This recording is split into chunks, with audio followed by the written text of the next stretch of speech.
Anywho, hi. Hi, Ari. Hi, Casey. Hello, listeners. Big episode today. Big episode. We are off format. Yeah. Format. But if you listened to last year's episode, we're on that format. Yeah, we're on the grander format. This is Yeah. our big Oscar episode. Big My Oscar name episode. is Ari Wojciech. My name is Casey Young. And this is, The Ticket. and welcome to the, not the inaugural, The but second the annual. the second annual Second, Best Picture episode, Yeah. 2025. 2025 for movies, celebrating movies released in 2024. That's confusing. It makes it hard to Google because Yes, it does. Yeah. I was going to make a joke earlier because I was like, oh, Texas Chainsaw Massacre is my Best Picture winner. So then I looked up 1974 Best Picture winner, but it wasn't the 1974 Best Picture winner. It's the 1975 Best Picture winner, which was Godfather Part 2, if anybody cares. Because Texas Chainsaw Massacre came out in 1974, but that would have made it for the 1975. Exactly. The Texas Chainsaw it didn't No. win, but yeah, I was No. like, whoa. No, I was How just did I like, not know that would be that? so awesome. That would be awesome. Yeah. It is wild when horror movies win. Do you consider Silence of the Lambs horror? Yes, but it won an Oscar because it's not entirely horror Yeah, adjacent, right, or it's horror right. adjacent. I mean, Because Yes. I can't think of any horror films actually. worse than Silence of the Lambs, like gory or more genre infused. Mm-hmm. No, It's sad. but Silence of the Lambs is pretty fucking. It's got messed up stuff in it. It's spooky. He flays that guy. Oh, Nasty. gross. All right, people, we're gonna hop right into it. Heck yeah. Poor Casey had to put up with my poor schedule this week. Oh, that's okay. We put in a lot of work this past week. Everybody, we put in a lot of we were watching movies. We watched like 2 movies a day, like 3 days in a row. Yep. And I literally just finished one of those movies. Yeah. Yeah. Ari like finished 40 minutes ago. Yeah.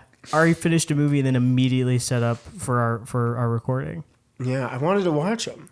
Yeah, I mean, I think that's a lot of integrity because if you hadn't seen it, we wouldn't be able to talk about it. That's like, true. Or I could have lied. Yeah, you could be like, actually, I think it fucking sucks. It's horrible. I hate it. But man, am I glad I watched all of them.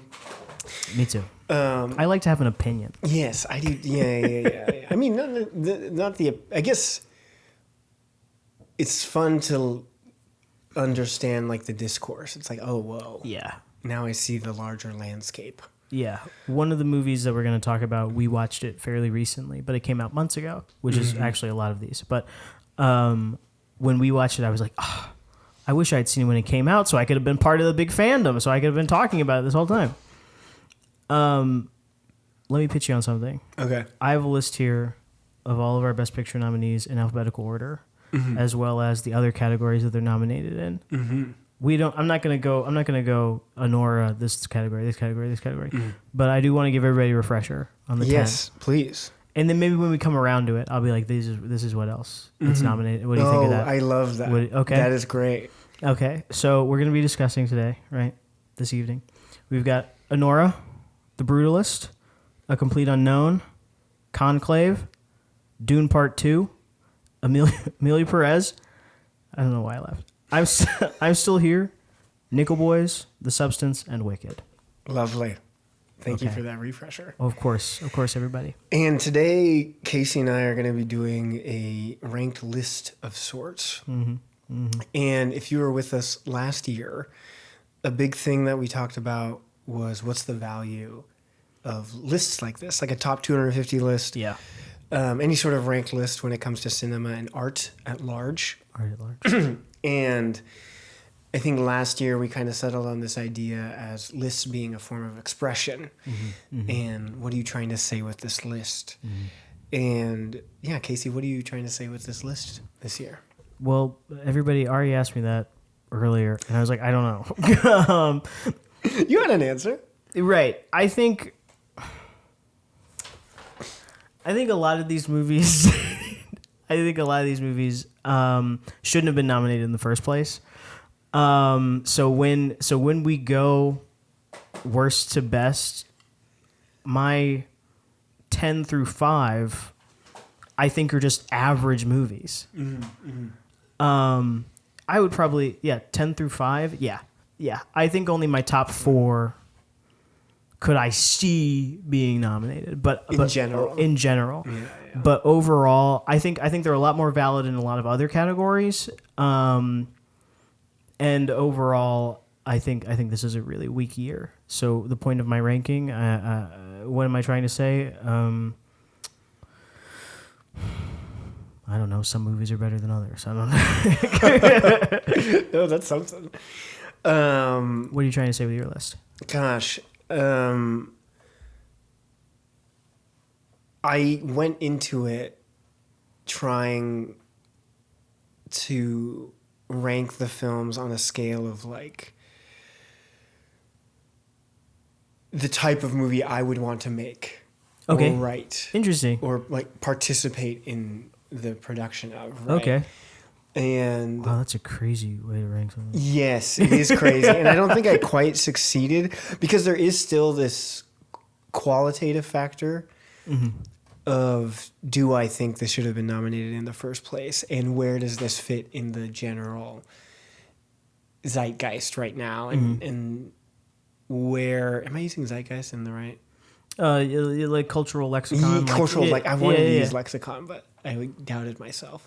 That's okay. And then also, a big thing I think about is kind of what a Oscar win will do to the legacy of the film. Oh, okay. Yeah, you talked about this last year. Yeah, because I do think there are films which I really do think should be nominated, but I fear for their legacy if they would win. Okay. Because I think people would look unfavorably in the long run. Sure. And yeah. So all of those factors play a piece, but I did go into it kind of like, what kind of movies move me and excite me? And again, I don't think this list is entirely indicative of that, but it plays a part and it'll come up as we talk. Okay. Yeah, sweet. Well, let's fucking roll into it. Okay. I guess I keep hitting my like a pigeon or something. I guess these are also kind of ranked by like. I just wanted to say this because I was thinking this as we were talking. What I think is most deserving of the win. Like I think mine are ranked in what I think is most deserving of the win. Yeah, great. I love that. And just a purely, like I don't think about the legacy too much, probably because there are so many movies I look back on and like you'll see like, oh, Mildred Pierce won Best Picture, and then you look at all the movies that are nominated and you're like, what are these? Who are these people? Yep. Yeah. And there's just so much of that. There's so much. Anyway, yeah, let's jump into it. You want to share your number 10? You go for. I think I went first last year. Oh yeah, I don't remember. Yeah. But I'll believe you. My number 10. Oh my god. If it's not what I think it is, I'm gonna be shocked. Well, I wonder what you think it is. My number 10 is A Complete Unknown. Oh, actually, I keep forgetting what is nominated. You have your own list, Ari. I have my own list. Okay, yeah, not surprised. Not surprised. Actually, yeah. In grand scheme. It could have been something I can think of probably 3 other movies that you probably thought it was, but A Complete Unknown is my bottom. Okay, sweet. I think. What else was it nominated for? Oh yes, A Complete Unknown. Actor in a leading role. Yep. Actor in a supporting role. Actress in a supporting role. Costume design. Is that Joan? Is that Monica Barbaro. Monica Barbaro? Oh, yeah. Awesome. Costume design, directing, sound, and adapted screenplay. Costume design, I can appreciate when the clothes are just clothes, but sometimes they're just clothes. Yeah. You know what I mean? That they're just taking from photographs, presumably. I mean, I'm sure that is really hard. And to bring a certain authenticity to it, I bet is really difficult. But yeah, that's an interesting nominee. The clothes, for someone, I mean, he's not, I don't know, somebody else who's known for fashion. I can't think of a single person who wears nice clothes. He's not Jackie Kennedy or anything, right? But Bob Dylan, I feel, had a very signature style and still like is making huge moves as far as fashion goes. And I felt like the clothes weren't really a part of anything. I felt like he was just putting on clothes. Yeah, it wasn't really a statement in the film. Yeah. And for anybody. Actually, I mean, everybody looked nice. I would disagree with that a little bit. Okay.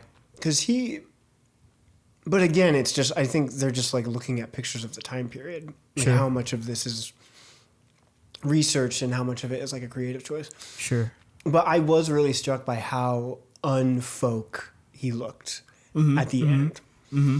And how much he looked like a rock star. And I did think that was fun. Mm-hmm. Like that red button up with the leather jacket. I was like, that's tight. Okay. That's a good defense for costume design. But we're here to talk about why it's number 10. Yeah, number 10. I don't think it's deserving in any of these categories. I think A Complete Unknown, if it were a regular movie, I would probably not a biopic.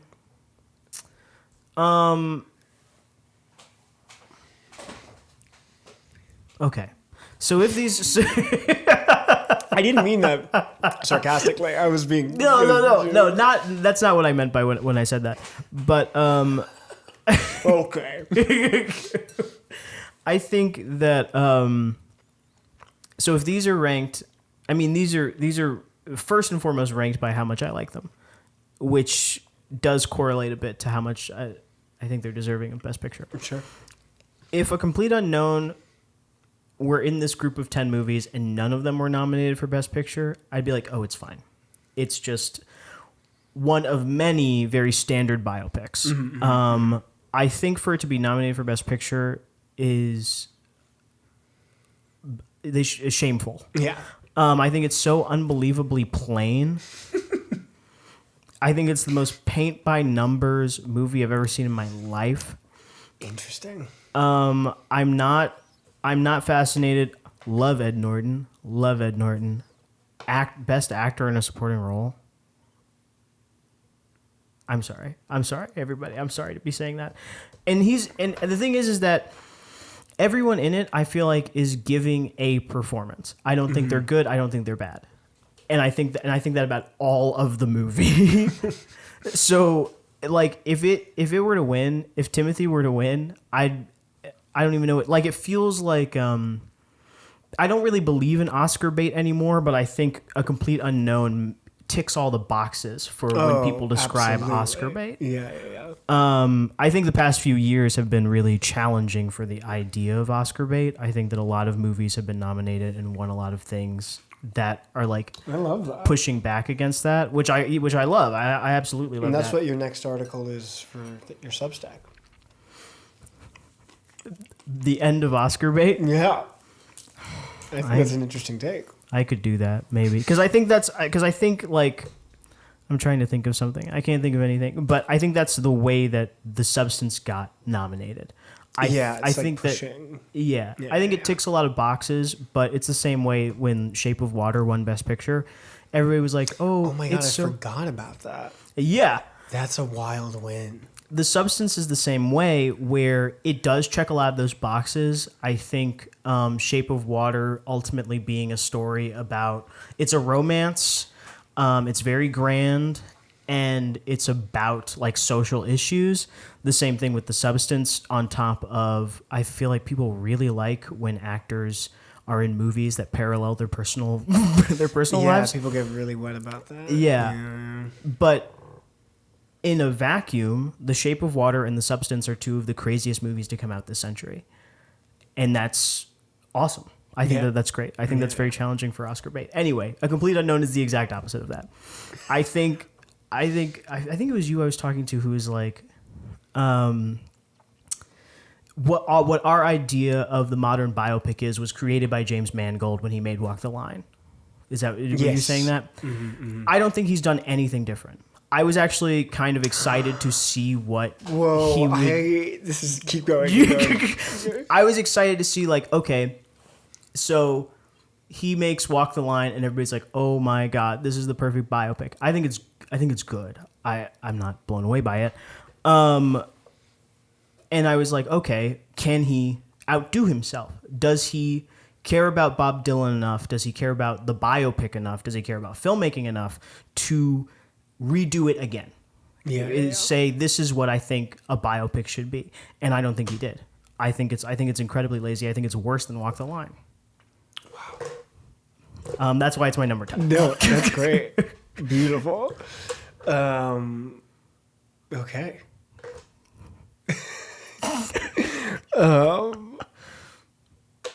Yeah, I guess that's that.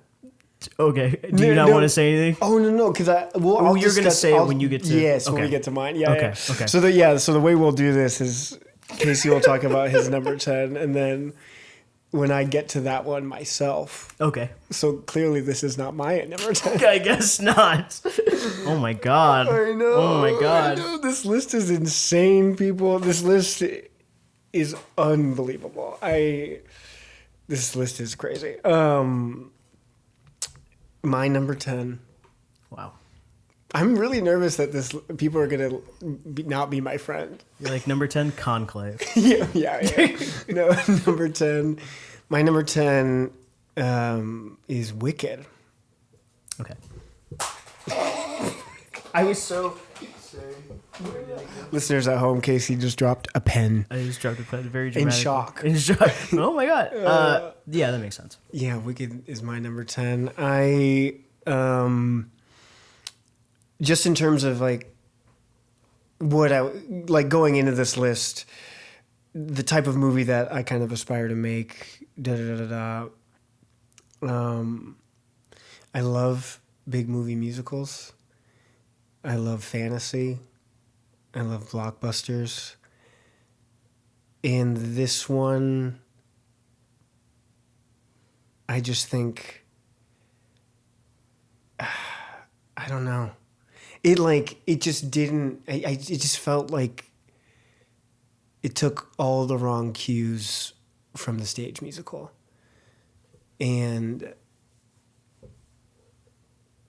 when I think, and we've talked about this a bunch already, but when I think about what a musical theater, like the nature of musical theater is that it's big. It's in your face. The whole arc of that musical in particular moves to one big climax before the intermission and then a whole other big climax. And it's just build and build and build. And the movie, to me, did not capture that build. It's like it gets going and then it lulls into like exposition and world building and then it builds and then more exposition and world building. And I just found it like really disappointing. And when I think about what the medium of movies can bring to a story, especially a story that's already been adapted before. Like it was a book first, right? And then they did a musical version. And the musical version capitalizes on that medium.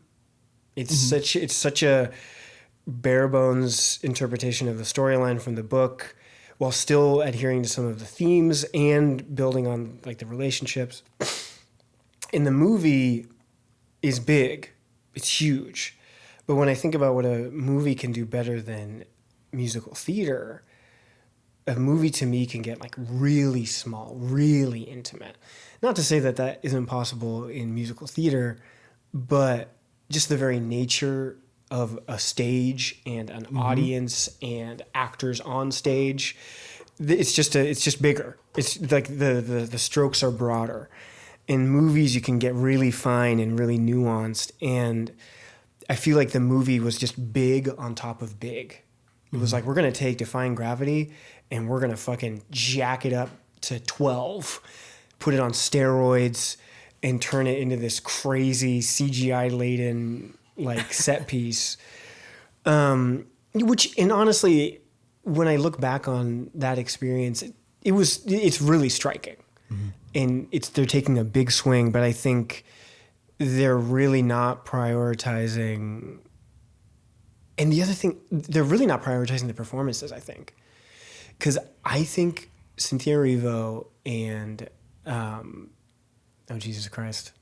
Ariana Grande. That's so embarrassing. And Ariana Grande, I think they're both acting their fucking heads off. They're doing a great job. And the movie like doesn't trust that and still is leaning into this like spectacle, which again is the nature of musicals, but I think the music's enough. Like the music's already spectacular. You don't have to like put spectacle on top of spectacle. And so, yeah, in that regard, I just think it's a really missed opportunity, and honestly one of the more disappointing ones of this list. Because I think I'd never seen the musical live, but I read the book in high school, loved it, and everybody was listening to the music when I was growing up. So I was really looking forward to it. I was really excited, and yeah, it just felt like a big letdown. And then I was so confused when I found out that they had used practical sets. Yeah. Because the movie looks like it's all CGI. They painted completely over it. Yeah, which baffles me.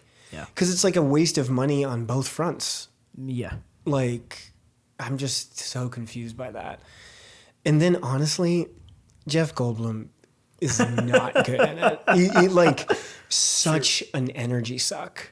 Yeah. Like the worst timing for that, dry and boring of a performance. So yeah, Wicked's at the bottom for me because it feels like a big swing in the most kind of thoughtless way. Yeah.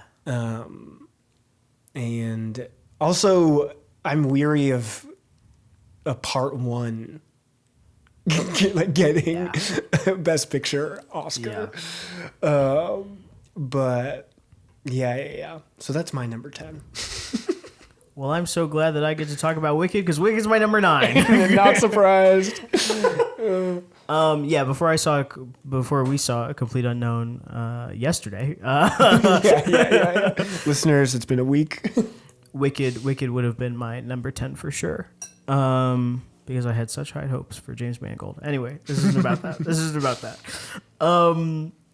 Yeah, everything you said. I think that everyone should be ashamed by how ugly it is. It's so ugly. I think it's so unbelievably ugly. And what makes me sad, and I'll be able to touch on this a little bit later when we get to another film that's been nominated. What makes me sad is that I think that our current audience, just the general audience, has been so conditioned to be expecting really ugly movies that they think Wicked it looks good. Right. And it doesn't. And what was so illuminating for me was that there were all these. I didn't expect it to blow up like it did. I'm sorry. Maybe I was being naive. Everyone saw Wicked. Yeah. Part 1. There were people who were walking out. They were like, I didn't know it was a part 1. Really? Yeah. That's actually incredible. Yeah. That's cool. I mean, that's fucking cool as fuck. Good job. Did they make $1 billion? I'm sure they did. I'm sure they did. I mean, good for them. That is cool. I think I know I just said all of that shit, but it is cool that it's successful. So upsetting. So people were posting they were like, oh, this is what Emerald City looks like in Wicked. Here's what it looked like in The Wizard of Oz. And they put these stills next to each other. And I was like, are you not embarrassed? Yeah. You should be embarrassed by this. The fact that a movie 100 years ago looks light years better than the movie that you made with all of the technology and money you had. Man. And it what an opportunity too. Yeah. That's what really bothers me. I feel this way about Rob Marshall's Into the Woods. Into the Woods is my favorite musical. I see it practically every time it's performed live. I love it. Hell yeah. And Rob Marshall adapted it, and it's dog shit, and it looks like dog shit. And It's just one of those things. Big, what did you say? Missed opportunity. Like no one's going to be able to do that again. They're not going to remake Wicked again. Yeah, right. And this is what you did. This is what you did with your chance to make Wicked. It looks like a Marvel movie. It looks like a Marvel movie. It's crazy. It looks like a Marvel movie. The big one was, and then to your point, that also weakens all of the really great emotional things that are just in it already. Like when Elphaba is singing "The Wizard and I," and she runs out to that cliff, and then you look out and it's just a gray sky, tan. For whatever reason, she runs out to a cliff, and it's a field of wheat. No one thought it should be grass or maybe something a little bit more appealing to the eye, but it's a gray sky and it's a field of wheat and it looks like you freaking made it in MS Paint. And then she's running through the wheat and the wheat. Is it not wheat? What is that? I don't remember. It's the ugliest thing I've seen in my life, combined with Stephen Schwartz's like fantastic music. Yeah. And they do that every step of the way. Also, tired of unnecessary changes to the music. Every song had a weird change. Like Defying Gravity has like 16 extra bars for some reason. Don't know why. But yeah, so much of it is at the detriment of the themes and the emotion. There were parts of it like I think making Elphaba and Glinda friends is genius. It seems obvious, but I think that's perfect. I saw it when I was very young. I was very emotionally affected by that. I was like, oh my God, they actually were friends. And even when Elphaba dies, sorry, spoilers. Anyway, we'll get to that. With Wicked Part 2, which will inevitably be nominated for Best Picture. Right, we'll talk about it next year. They don't die. She doesn't die and they're on bad terms. They still have this unbreakable bond, which makes the beginning so wonderful, which would be really great if it was just one long movie. But anyway, the point... Oh, man. I think about that too. I'm like, because there's so many... I feel like... Which is just... And I'm not trying to sound like I'm better than anybody, but when you break it into two, you've now cut all of the arcs. You've cut every arc in half. Yeah. This is dangling ending. Yeah. Elphaba's arc doesn't end with Defying Gravity. That's kind of like the start of her arc, really. Mm-hmm. So then you have all these really great things. Like I just watched an interview with Stephen Schwartz where he was talking about how Elphaba has two different motifs. And I love that. And like you miss out on so many really great things like that because you miss half of it. But I remember watching the movie and thinking like, why are they friends? Yeah. When before it was like so easy to believe. Yeah. But because the movie... Well, again, it's like the pace of the live musical. Mm-hmm. It's all emotions. It's all feeling. Mm-hmm. And then the instant the movie stops to like have a conversation, you're like, wait a second. This doesn't make sense. But again, it like... it doesn't have to make sense if the feeling and the cause and effect between the songs is driving you forward emotionally. Yeah. But yeah, the movie just takes too many breaks. And there's so much extra time considering that there are so many characters that aren't fleshed out. Like Bach and Nessa Rose have absolutely no screen time. Like why are they so long? Why is Wicked the length of the entire show? Yeah. And we don't know anything about more Bach. Confused. Yeah, it's crazy. Especially like it just bothers me so much that they specifically have so little screen time because they're so important in Act 2. They like I feel like people are gonna watch Wicked Part 2 and be like, oh, why is Bach here? Yeah. Because he's important. Yeah, but I also think that which is really illuminated by the two musicals that are nominated, I feel like people don't really get musicals. Like people don't get them. And it's just like what Wicked has cut off at the knees everything that made it like what it was. Yeah. The whole reason it's being adapted is because it's grand and it's full of emotion. I mean, and it's the Wizard of Oz. But it's just all completely butchered. It doesn't feel like the original show. Like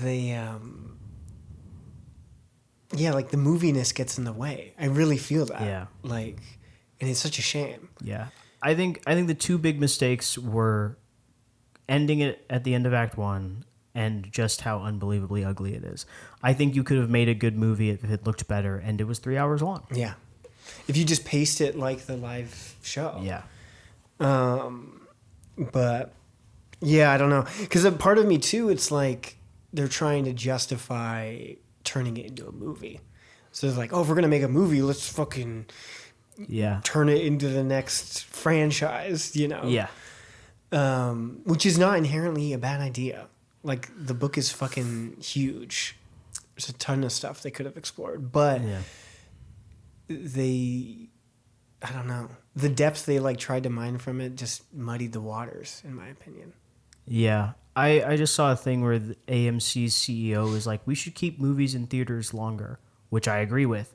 If Wicked was 3 hours, people would still see it. Absolutely. And if it was in theaters for 2 or 3 months, like how movies used to be in theaters, like how Walt Disney was like, hey, you know what? Let's run Snow White back again. And everybody was like, oh, Snow White's back. Let's watch Snow White. Like, if you just left it in theaters, or they're doing Oppenheimer on 70 next week, like, sweet. Oh hell yeah. And just like brought it back, you would make your money, like you would fucking just be printing money with a 3 hour Wicked that just came back to theaters every once in a while. I've heard so many stories that like Jaws is still a huge moneymaker for that reason. Like just like showing it on fucking TV. Yeah. It's like crazy. Yeah. Yeah. If you make something really special, it's an investment. Yeah. Because you can just keep bringing it back. Like Pete Seeger said in A Complete Unknown, a good song can be good without all the other stuff. Yeah. If you make a good movie, people will watch it. They will come. They will watch it. They will buy it. They will buy the merch. They will do all the fucking... How much money do you need? How much money do you need? Anywho, speaking of Pete Seeger... What's your number 9, Ari? A Complete Unknown. All right. Wow. The only reason this is above Wicked, okay, is because I actually disagree with it. To me, A Complete Unknown does feel like a departure from Walk the Line. Okay, you were saying this yesterday, weren't you? Yeah. Okay. I think it like the fact that it focuses on like a very specific era. Mm-hmm. I really enjoyed actually that it just like got really into this era. Like it's like the span of 4 years, right? Yeah. Something like that. And I really dug that vibe and I liked the feeling of the movie. Mm-hmm. And that it was in such a small world. And I know that the movie glosses through a lot of like quote unquote important events. Mm-hmm. But to me, this go round in this particular movie, it really felt like it was more reflective of Bob Dylan's experience. Mm-hmm. Like, these things are just whizzing past him, and it's just his life. And to him, it's like, this is just me. Is it that special? Mm-hmm. And yeah, I don't know. I thought it felt really intentional to me, and I really liked it. Interesting. Yeah. Similarly, the performances I'm a little confounded by. Mm-hmm. They all feel like impressions, except for Monica Barbara. I keep wanting to say Melissa Barrera because I'm racist. Love her too. Come back to movies, Queen. Free Palestine. Yeah. They did her dirty. But anyway, Monica Barbaro. I'm sure it's pronounced much more nicely in Spanish. But I don't speak Spanish. I don't speak Spanish much. But I thought she was marvelous. I think she does a great job. And she also seems to be the one taking it the least seriously. Not that she's disrespecting it in any way, but she seemed to be having so much fun. Mm-hmm. Like when she tosses him the middle finger in that final performance, like I was like, that's so funny. Sure. And then she also just like, I thought she had way more chemistry with Timothée than Elle Fanning. Wasn't that? Which is kind of the point. Yes. But I think I just mean more in like a sense of just like sharing the space together. Yes, and there was like a real like electricity. It was exciting to watch. Sure. And I love a musical film that lets the songs play out.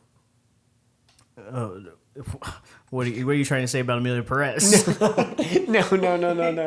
I like a musical biopic, I should say. Sure. I like that there were some full-on performances. It was really fun to watch.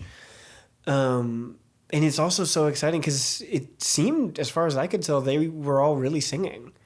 Yeah, I watched a whole YouTube commercial about it. Oh, cool. Right on. And I don't think it seemed like they were playing the instruments, but I think they were mostly just doing their best, and it was done. But it looks good. Yeah. So yeah, I honestly similarly think it's silly that it was nominated for Best Picture. Mm-hmm. I can see the performances to a degree. I could see like production design and all that shit, and maybe even director. Mm-hmm. I think it's a really disciplined film. Actually, it's like a pretty steady hand. It's not drawing attention to itself that much. Yeah. But of all the nominees, it is certainly the blandest, I think. Yeah. It's just of all the nominees for sure. Yeah, it's like kind of end of a lot of movies that came out last year. Yeah, like A Complete Unknown over A Different Man. God, I mean, a lot of these over A Different Man, honestly. Sure. I still haven't seen A Different Man. Woo! There were a lot, like I was making my list of... Or even Challengers. Christ in heaven. Don't even get me fucking started. Yeah. Every day, I am so ashamed. It's insane. This is the way this is. Yeah. I'm sorry. I didn't run us through Wicked. Oh, yes. Hang on. Yeah, what are the additional nominees? Thanks, everybody, for your patience. Nominations, sorry. Wicked, worst movie ever. Actress in a leading role, actress in a supporting role, costume design, editing, makeup and hairstyling, original score, production design, sound, and visual effects. Anyway, sorry, back to the complete... No, great. Visual effects. Jesus fucking Christ. Oh, come on. Anyway, just because a movie has visual effects doesn't mean that it has to be nominated. Right, yeah. Anyway. But yeah, anyway, that's my whole thing on A Complete Unknown. Yeah. I think I would really love Monica Barbaro's nomination if I felt like the writing in the movie was better. Like, I could actually even see myself leaning... I'm trying to think if there's anybody else on here that I feel that way about. I could see myself leaning towards, like, oh, this is a performance that would have been nominated, like, 30 years ago.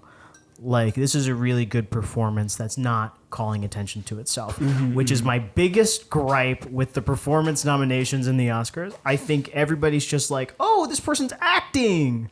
Yes, the most acting. It's the most acting, and I don't think she's doing that. I think she's playing it very well, but it's not bad. It's not boring. Yeah. I don't even think that that's her. Mm-hmm. You know, like she just like walks on set and just says the words. Yeah, it's so crazy because I kept forgetting that that's she was in Top Gun. you know. Okay, for like 2 seconds. No, it was like true. But it was like, I don't know. She's great. I thought she was awesome. I'm just making funny because it's funny to think of somebody watching Complete Unknown like, wow, this is really different from her work in Top Gun. Fair. I do think it is, for what it's worth. Sure. You know what? Yes. I mean, that's true. Yes. Her 5 lines in Top Gun compared to her 10 lines in a Complete Unknown. Right. I guess she isn't in it that much. I haven't seen it since the theaters. Me neither. But I did see it twice. I loved it. It's fun. It's so much fun. I'm a Tom Cruise guy. I'm sorry. I try not to be that kind of person because I don't. First of all, I don't think Tom Cruise is gay. This is a crazy preface. I have a story about that. Did you have sex with Tom Cruise? Not yet. No, I'm just kidding. I personally do not think Tom Cruise is gay. What does that have to do with anything? I saw a video where that scene where they play the football and the song's like do, right? It said they filmed it a second time because Tom Cruise wasn't satisfied with the footage that they had, and I was like, you weren't satisfied with Miles? Like, it's just like Glenn Powell jumping in the air, Miles Teller slow-mo pecs. Like, it's just like a bunch of greased up guys, and you were like, I gotta do it again. He did that for the bar scene also. Which one? What one? When you meet everybody and like Miles Teller's playing piano and shit. That's a great scene. It's a great scene. They redid it. Really? Yeah. I had an ex who was background. Oh yeah. In that scene. Oh, fun. Yeah. But yeah, she like got all the hot goss. They were like, Tom was pissed about the first, but they like redid the production design and everything. Oh really? Yeah, like fully redid Wow. it. Yeah. He seems like we can talk about it later. Yeah. We're here to talk about the Best Picture nominees of 2025, people. Not the Best Picture nominees of 2023. 2023. 2023. Yeah. Anyway, what the hell is your number 8, Casey? I think this is what you expected my 10 to be. No, you expected Wicked to be my 10, didn't you? Yeah. Okay. My number 8, and I'll explain myself. My number 8 is Dune Part 2. Perfect. Because my number 8 is also Dune Part 2. Great. Dune Part 2 is also nominated in cinematography, production design, sound, and visual effects. And I'm gonna sound like everybody else on the internet. I'm gonna be a real broken record about it. Crazy that Dune Part 2 is Best Picture. It has the best cinematography, the best production design, the best sound, and the best visual effects. And it has absolutely no director. Yeah, apparently. Crazy that all these people just came together and had their own cohesive vision and didn't need anybody else to lead them on that. First and foremost, Denis is one of my favorite directors of all time. I think he's fantastic. I actually am unbelievably disappointed that I don't like the Dune movies as much as any of his other films. Yeah, I feel the same way. I feel like I could watch any of his movies at any point in time, and I think they're all amazing. Amazing. All of his sci-fi stuff is like in my favorite movies of all time, except for Dune. Anyway, I think it's ridiculous that he is not nominated for Best Director on this. It's so silly. Even though I don't like the movie. Like, a movie that huge and to do it twice and to, I guess, be doing it a third time, like, it's unbelievable what he pulled off with Dune 2. And again, I don't even like it. But and it's just one of those things like I'm looking at pretty much every other movie. There are 4 other movies here that are nominated for Best Directing. I really don't get why he's not nominated. Like, it just doesn't really make any sense. Is John M. Chu nominated? Is who? John M. Chu. No. Okay. We've got, because I think it's just 5, right? So it's Sean Baker, Coralie Farge, Brady Corbet, and Jacques Audiard. That's unbelievable. Oh, and James Mangold. So I see 2 huge slots for Denis and literally anybody else who directed any movie. But Yeah, I think Dune is unfortunately getting the short stick here just because I don't really like it. I just don't really care about Dune. I don't really have too much else to say about it because I think everything else is amazing. But Dune seems to be the new Lord of the Rings. Like, people want... That's what people are saying. I mean, I don't agree on a lot of fronts, but it seems like Dune is responding to, like, Marvel burnout. And I think that people are longing for serious movies. And I think people still want something lore heavy. And I think they still want really great special effects. And I guess that's where it delivers, where I think Lord of the Rings also delivers. Yeah. That got me thinking, too. It's like, it's so grand in scope and world. And you can just slide right in. It's just one movie. It's not a whole season of television. It's not 10 books you have to catch up on. It's not 10 movies that you have to catch up on. Yeah. It's just like, it's an old-fashioned fucking trilogy, baby. Yeah. Yeah. No, I feel you. I gotta say, I was a vehement Dune Part 1 hater. Me too. I thought it was wildly overrated. I agree. Still feel that way. I'm very curious what it'll feel like to watch it again in the wake of Dune Part 2. And I was so shook by how I felt about Dune Part 2. I liked it a lot more than you Yeah, did. I liked it so much more. And it's just a movie that I really liked the feeling of. It was just like, I liked being in that world. And I was a little sad when it was over. I was kind of like, oh, I kind of could have kept watching. I love that it's romantic, like unabashedly romantic. That felt really, that just harkened back to like the 90s. Oh, right. Yeah. Right. Not that that's a golden age or anything, but 90s got a lot of great romance. Sorry to say. it does. Yeah. Back then it was just kind of like a gimmick. Or not a gimmick, it was a given. Yeah. There would be a romantic subplot. Yeah. And Dune Part 2 has it in spades. Sure. Our boy Austin Butler going ham. Crazy. Yeah. Crazy. I'm into it. It reminds me of when Robert Pattinson did that weird voice for The Boy and the Heron, and everybody was like, what the hell is he doing? I didn't like, know that. Positive. I didn't watch it. Oh yeah, he plays the heron, and he's like, come with me into the woods, little girl. And like he's like how every single time he does a performance, he like does a weird voice. That's how Austin Butler feels to be in Dune Part 2. He was like, I want to do something crazy. The thing I liked about his choice though is it really felt, in a good way, derivative of Stellan Skarsgård. Yeah. It was like, oh, he's still playing within the realm of the family. Yeah. Which I think is really cool. I think Austin Butler is a smart actor. I think cool. people really discounted him with Elvis, but I think he did really great in Elvis, and I think he was really smart in Dune. I can't get over his camera test for Elvis. Have you seen that? It's beautiful. Yeah. He's just like leading a band through a couple of tunes. Hell yeah. As Elvis, and it's stunning. It's like he's the real deal. Totally. Yeah, he's really cool. But yeah, I mean, I don't really.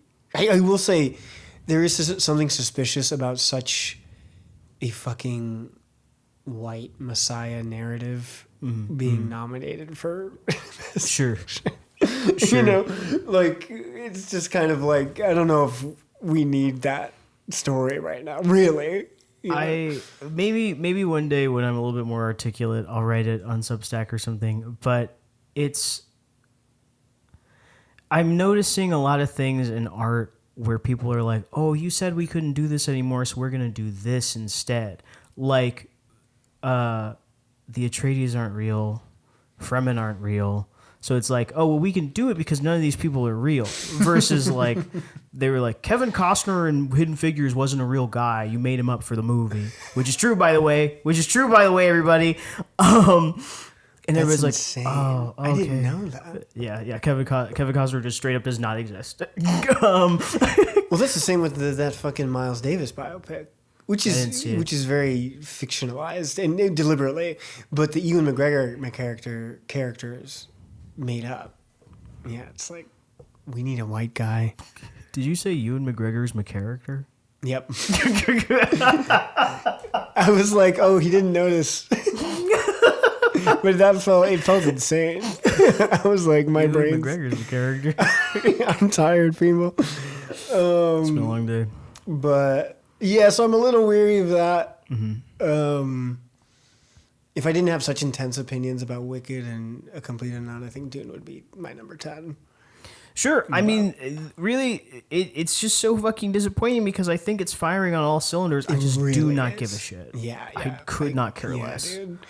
It is stunning to look at. It is, and it sounds beautiful, like the score, everything. I mean, it's got everything that I like in a regular Denis movie. I think he puts so much care into his movies. Yeah. Like it almost feels like he was made to remake Dune, or whatever, adapt Dune. Just don't really care. Just don't really care. Sorry. This was a tricky one for me to place in my list also because when I do think about the type of movies I would like to make or that inspire me, obviously making a movie of that scale is like such a pipe dream because one in like hundreds of millions of people get a chance to do that, right? Right. But to take a crack at something like this, I think would be really fun. Like Sure. just a big like fantasy sci-fi epic. And the way he does it, I would certainly take cues from. Mm-hmm. I think it's so fun. Anywho, what's your number 7? Are you done talking about Dune, really? Yeah, I mean that's all I really got to say. Sure. Yeah. Oh, actually, one last thing. Look, y'all, I Yeah. and again, I kind of have to check myself because am I just really jealous Oh. of Timothée Chalamet? Mm-hmm. But I don't think his acting in either of the Dunes is that good. It's distracting. No. It really feels like he's putting something on. The thing about and I say this all the time. I know people are tired of me saying this. I don't like Timothée Chalamet. But the thing about Dune is that I can't even judge his performance because I'm not really sure what Denis wants out of every character. Like every character feels like they're existing in their own universe. Every character feels out of place to me. That's an interesting observation. I like the only performances that seem to work in it are like the big swings. Like Duncan Idaho Yes. and Josh Brolin. Yes. Yeah. Even Rebecca Ferguson. I like how strange her character is. Yes. But it's so funny because Timothée just doesn't... And I mean, the character is... I mean, there's not a lot going on. It's like, oh, you're a chosen one and you have to be brave. Like, it's just like, okay. Yeah. So it's hard. Like, I don't envy him. I certainly couldn't do what he's doing in that film, but it just confounds me. You know? And even Zendaya, too, who I love. She had another really great performance this year. Yeah, there was another movie that came out this year.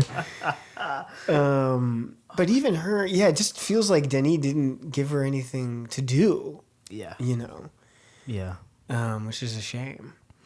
Which is so crazy because I love Jeremy Renner in Arrival.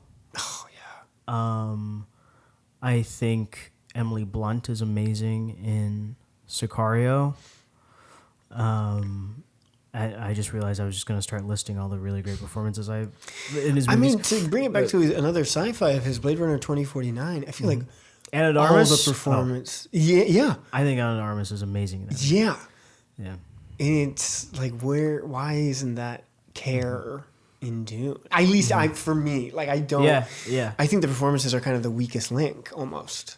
Yeah. Other than the story. But... Yeah. Yeah. looks pretty, really orange. Yeah.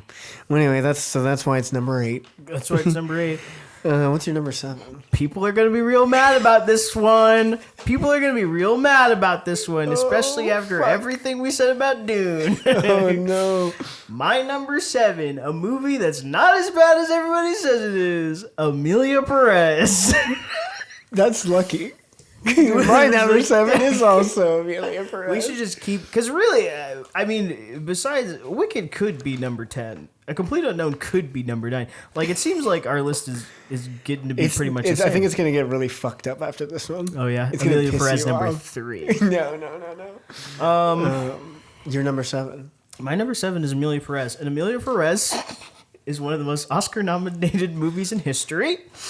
And it has 13 nominations. Jesus Christ. So, aside from Best Picture, everybody take a seat, grab your coffee. Oh my God. Casey just broke my pen. I had it in my hand. I'm sorry, Ari. No, you don't have to apologize. It's an old pen. Anyway, Amelia Perez. Amelia Perez. Actress in a leading role. Actress in a supporting role for Zoe Saldana. Cinematography, directing, editing. These are incredible. International feature film. Should have just left it there. Whoa. I didn't realize it was nominated twice. We've got another film on this list that's nominated twice. And I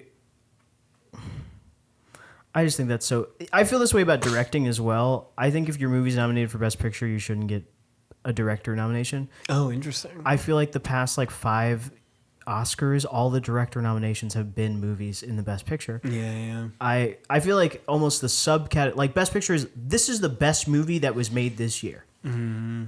And everybody else gets other stuff. Right, you know what I mean? Right. Like you go, well, Dune was really well directed. It wasn't necessarily the best movie that came out this year. Here you go. Which would actually be really perfect. Which would make sense. Okay. Actress, cinematography, director, editing, international feature film. This is where we were. Makeup and hairstyling, original score, original song twice. 2 of the 5 nominations that original song gets. Amelia Perez has 2 of them. Mind you, Amelia Perez has no song longer than 1 minute. Anyway. Oh my God. Best sound and best adapted screenplay. I'm about to hate on Amelia Perez so hard, but I want to say, I'm just gonna run through the bad stuff really quick. Yeah. I don't think Carla Sofia Gascon is that great in that movie. Yep. Don't love her performance. Zoe Saldana, who I think is one of the best living actors, not entirely impressed with her performance. Cinematography, I guess just because there's dance numbers, I actually think it's kind of hideous. Directing. Editing. It's the most edited. The most edited, and when it's not the most edited, it's just pretty standard. International feature film. I really want to know what is going on. Yeah. Like, this movie specifically feels like he paid for all... Do you remember...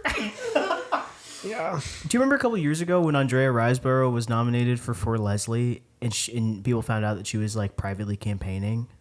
No. A couple years ago, I want to say it was the 2020 Oscars or the 2021. No, 2020 was Parasite. 2021 Oscars. She was nominated for Best Actress, Best Actress in a Leading Role, and it was for this movie that nobody saw, and which would be fine. I mean, I guess I think that's fine. Whatever. It would be fine if that was the way that the academies worked, right? Yeah. So everybody was like, "What is going on?" Like, it was a huge controversy, and then it turned out that she wasn't disqualified, but people didn't vote for her because they found out that there was some campaigning that was kind of outside of Academy rules. Not that she bought votes or anything. I definitely am not trying to imply that she bought votes.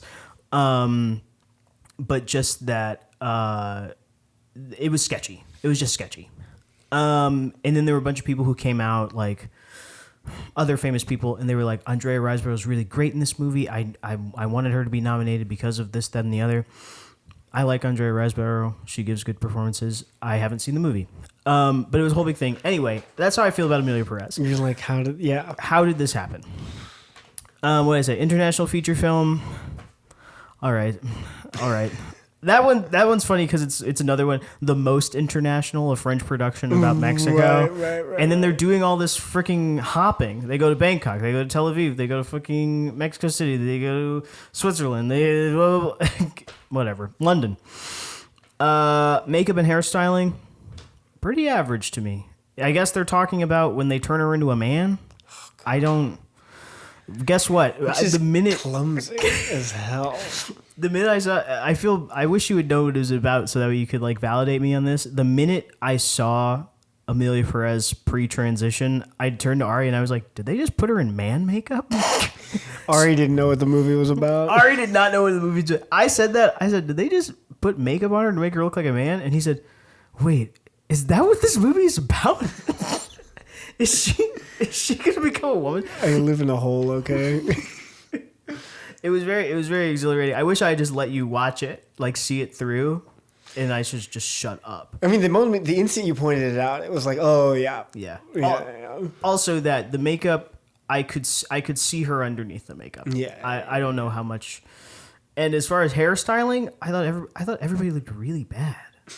I actually thought everybody looked really bad. You didn't like Selena Gomez's, what do they call that? With the dirty roots? Her bleach blonde. Yeah. No, I didn't. Okay.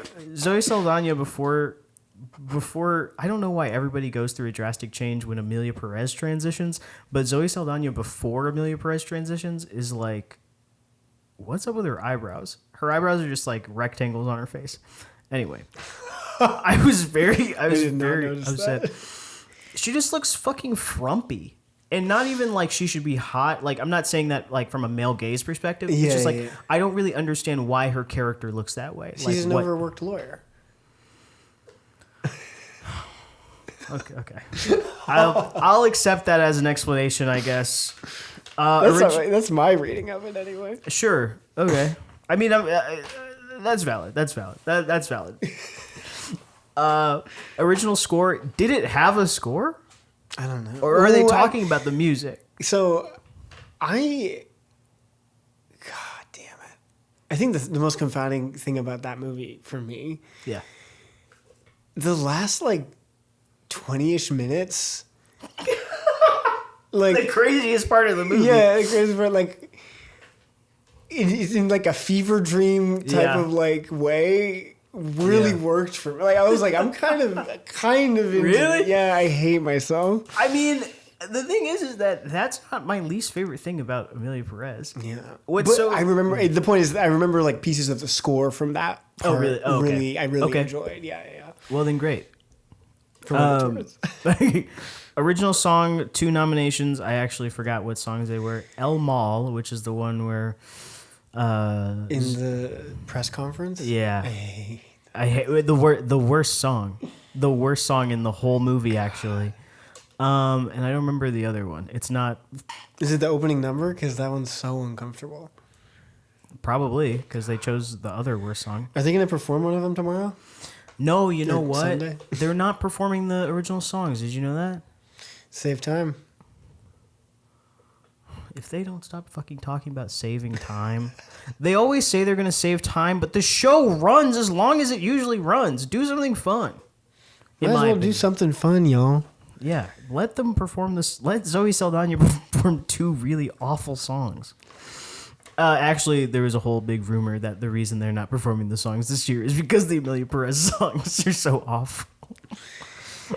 Wouldn't surprise me. Sound. The most sound. Yeah, because it's a musical. Outside of the music, I can't think of anything the really gunfire. Oh my god! I can't really think of anything that notable. An adapted screenplay. All right. I guess the book is bad too. The adapted screenplay part is so funny because, goddamn, I think the only thing that's really frustrating is like bare bones. The narrative is compelling. Yeah. Like a trans woman going into hiding who wants to see their kids. Yeah. Like, hell yeah. Well, you know what? I was just talking to somebody about this today because I was like, because now my personality trait is I really liked Amelia Perez. But I was at like a little... As we're bashing it. Yeah. I wanted to get all the bad stuff out of the way because I have a lot of really great things to say about That's it. so funny. I did really enjoy it. But I was at a party the other day and I was like, hey guys, I watched Amelia Perez. And he was like, oh, really? And I was like, I really liked it. And I was describing, I was like, one of my friends was like, you know, a friend of the podcast, Danette, you know, Danette. They were like, what's it about? And I was like, oh, well, you know, she calls this lawyer to be like her liaison with the outside world and that she wants to transition. And it seemed like everybody was getting ready for me to say something like really problematic. And I was like, well, actually, she's not transitioning to go into hiding. She just wants to be a woman. And she gives up the cartel life to be a woman. She's just transforming her life out of like a want to. Yeah. Nobody's like, I'm going to fucking kill you and whatever. Like she just genuinely wants a reset. Which I think is, again, compelling. And exactly that. She just misses her family. Yeah. There's like, I was telling them, I was like, yeah, she used to be a cartel leader. And actually it kind of doesn't matter. Like, that actually has nothing to do. Actually, so one of the things I really liked is this idea of, like, leaving the life successfully. Uh-huh. Like, she doesn't have to do illegal shit anymore. Yeah. And then for the consequences of all that illegal shit to, like, rear its head. Like, these deaths and missing people and stuff. Like, I was like, I don't know, there's a lot there that's, I think, is so interesting. Absolutely.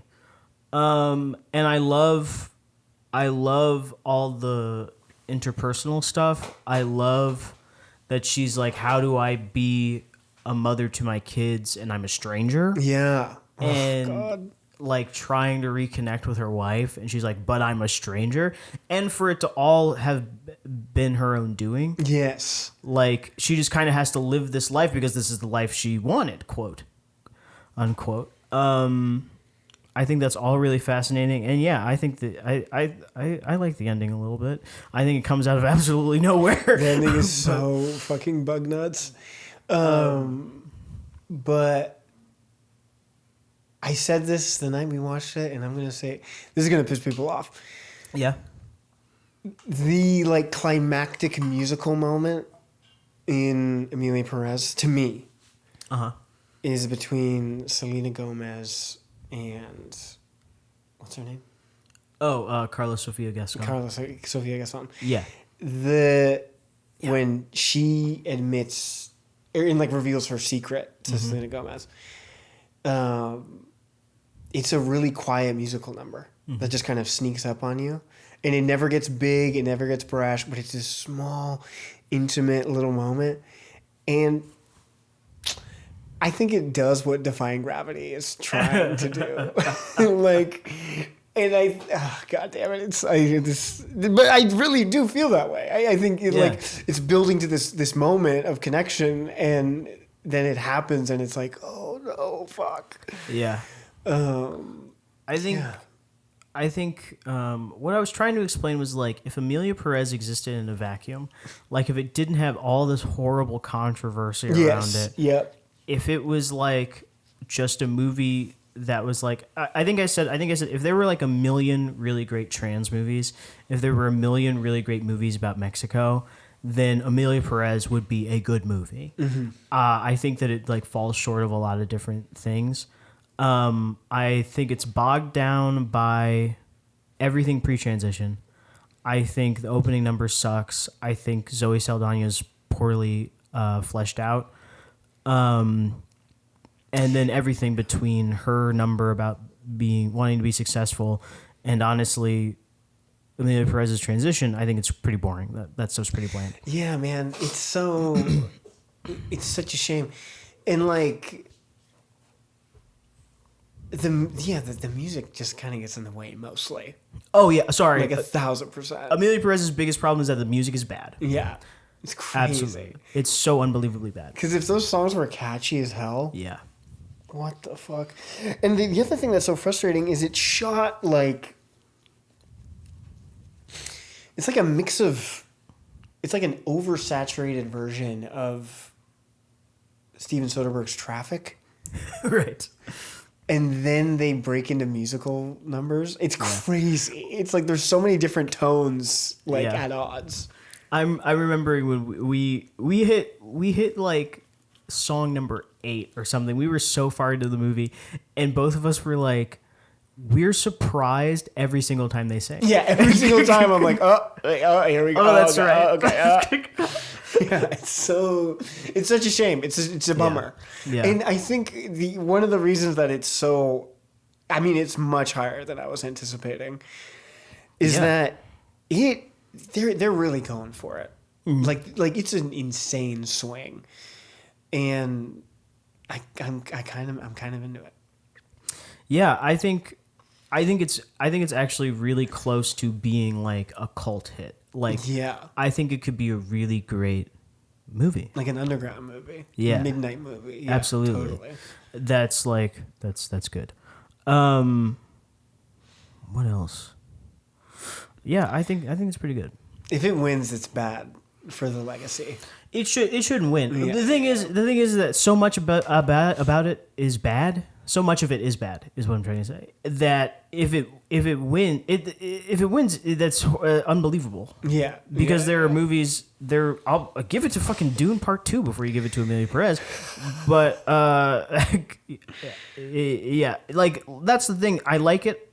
I like it more than I should because I think all of its nominations, it shouldn't even be in the conversation. Yeah, it's so crazy. And I do think a part of my enjoyment too is going into it with all this baggage of people hating on it. I had unbelievably low expectations. Yeah. And then I was pleasantly surprised. So we didn't even want to see it. We tried to see it twice. We tried to see it twice. And then it wasn't until the third time that we watched it. On Netflix on my laptop, as it was meant to be. Apparently so. I wonder if we would have liked it even more if we'd seen it in a theater. Like when we walked out like, wow. Like I wonder, I do wonder about that. Because it's like watching it just in my apartment, it doesn't feel like we're held hostage. We can just like get up and leave. But I'm wondering if we were like locked in a theater. Yeah. If we would have been like, what the fuck is going on? For the record, only one of these movies did we walk out. Did we get up and leave? And that Which one was it? A Complete Unknown. A Complete Unknown, yeah. We were like snack break. We were like 30 minutes in, and Ari was like, "Do you want a snack?" And I was like, "Do you want a snack?" And we took a break. Yeah. Because it was so unbelievably boring. Anyway, so Amelia Perez is your number 7. Also my number 7, yeah. And that's really all I gotta say. I love that it's a big swing. I do think the story is compelling. The music is cringy as fuck. And her, the Zoe Saldana characterization is like a bummer. Like she has no arc. Yeah, and it's almost like they compensate with like a ton of exposition about like who she is and what she does. Yeah. And it's like this doesn't actually matter to the story. Yeah. But I think it would be really great if it was an Amelia Perez movie and all the characters were like basically nothing. All the other characters were basically nothing. Yeah, it was like completely from her lens. Yeah. Yeah, totally. Yeah. Totally. Because Zoe Saldana as like a surrogate for the audience doesn't quite work for me. There's no reason for the movie to start with her. Yeah. For her to have the 2 opening numbers. That have nothing to do with the movie. Yeah. Literally nothing. Yeah. That first number is about a court case. That's wrapped up at the beginning of the movie. Yeah. And is also confusing because they don't explain it well. It's fucking insane. Anyway, you all have heard plenty of hate about Amelia Perez, I'm sure. Yeah. We like it. Yeah. It's the 7th mostly best picture. Yeah. Mostly, yeah. What's your number? Oh, man, this is when it gets crazy. What's your number 6? I wonder because this one we haven't talked about at all. As in like the two of us privately. The Substance. That's your number 6. The Substance is my number 6. Fuck. Oh my god. I'm terrified of how Ari's going to shake this list up. The Substance is nominated for Best Picture, as well as Actress in a Leading Role, Directing, Makeup and Hairstyling, and Original Screenplay. It's got all of those things. I do think. I don't know why I'm using these nominations as like a cue card. No, I like it. Thank you. I think the makeup's good. Makeup and hairstyling is always like an interesting one because I always wonder like, what do you mean by hairstyling? I mean, this one in particular, I think, yeah, it deserved nomination. What's so fun about? Did you ever watch that show Face Off on Sci-Fi? Is that the makeup show? Yeah. No. That was like, I mean, I still like try and like watch bootleg episodes on YouTube or something. Oh my God, that's amazing. It's one of the best shows ever. It's just like Project Runway, but for special effects makeup. That's cool. And a lot of the competitions are about like intense stuff, like they're doing like masks and monsters and things like that.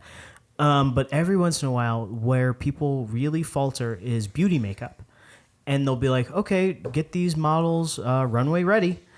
And everybody, and it's like this guy with like black fingernails and black eyeliner, and he's got his hair slicked back, and he's like, I guess she wears lipstick.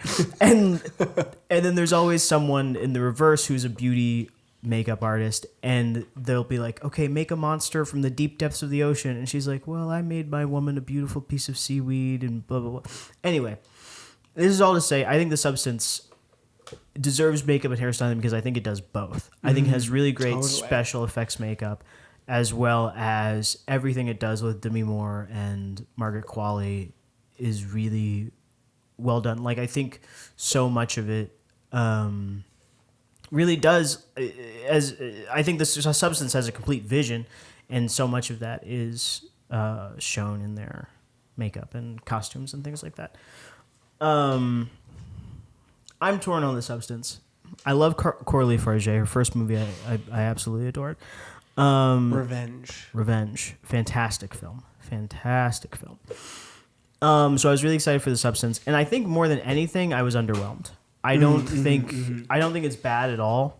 I was just underwhelmed. I love how odd it is.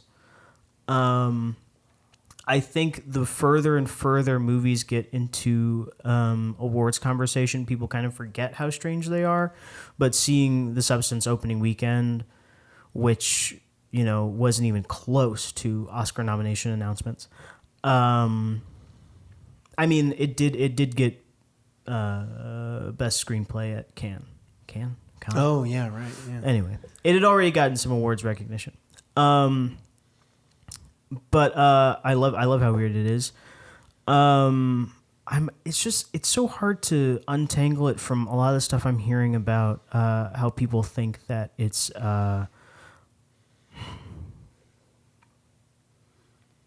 I'm going to talk like I think that I'm smarter than people. No, and I don't mean that at all. Be smarter. A lot of people are saying that it's sexist. A lot of people are saying that it's objectifying. And I feel like you are drastically missing the point. I feel like interesting. It's so interesting. All the people who are saying that. A lot of people are saying that it's like baby's first feminist movie. Like the Barbie. Yeah. Criticism. Yeah. Which I mean, same thing. That's really interesting. Yeah. I think horror can go really deep. I think it can go really simple. I think it can, you know, do a lot of things. Which is something I think we both grappled with Barbie last year, where we were like, it's not for us. Mm-hmm. We're adults. We know about feminism. Barbie is for little girls, the same way that the dolls are for little girls. So it's like this year's Poor Things is what people are saying.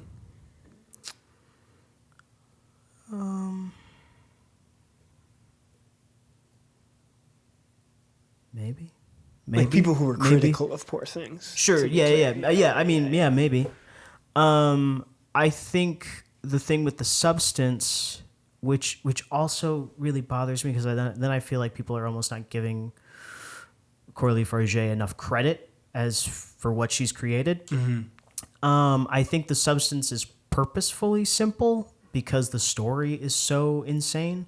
I don't think that you can say much more with what you're doing, like this Dr. Jekyll, Mr. Hyde kind of thing. Yes. I want to make sure that was the reference. No. So, like some things I've heard is like, it's too simplistic. Like we know that women have to wear makeup, and we know that women are judged. But I don't think that a Western movie has really done something like this. Mm-hmm. I don't really feel like something has reached as wide of an audience as this. And that's not to discount all the really great feminist films that have come out. I just don't think... I think that she is saying something new, even if like the bottom of what she's saying is something widely known, which is obviously why it's being so well received. Yeah. And that there are so many people who are like, oh my God, that's what it's like giving something tangible to something that's largely psychological. Yeah. You know what I mean? Yeah, totally. Yeah, and I think the movie's just so fucking crazy. You can't really say much outside of it's hard being a woman, which is still a simplification of what it is. Which leads me to Demi Moore. And I promise I'm saying it Demi. It's just when you say it really fast, it sounds like Demi. Yeah, right. I promise I'm going in with that intention. Which leads us to Demi Moore, which is like, this is like her life. And that's not, and I know I just complained about her being nominated about that, but like, I mean, doesn't that count for something? That like this is like something that happened? Not right. Doesn't that validate it? Yeah. Not Monstro Eliza Soup, but everything else. Yeah, and I do think it's really, really great. A lot of people were saying that. I know I keep talking about other people's opinions, but it's just like when I walked out of it, I was like, oh, I think my only real criticism is I think it's too long. And I'm gonna wrap it up because I realize I keep talking. You're doing great. I think it's a little too long. I do think I think it's too long for what it's saying. I think that it would be really great, like hour 40, but it's like 2:10, isn't it? Yeah, it's really long. It's 2:20. It's longer than Anora. Jeez. You know what? We'll get to Anora. That's another movie. It's too fucking long. And you know what? The Brutalist. Yeah, is it long enough? Oh boy. No. Oh, what was I saying? Yeah, my only criticism that's too long. But when I walked out of it, I was like, okay, it's a little too long, but it's saying something which is valuable. It's not saying something that's untrue. And it does it in a really interesting way. And I don't think that people would be talking about it with such a critical lens if it wasn't nominated for Best Picture.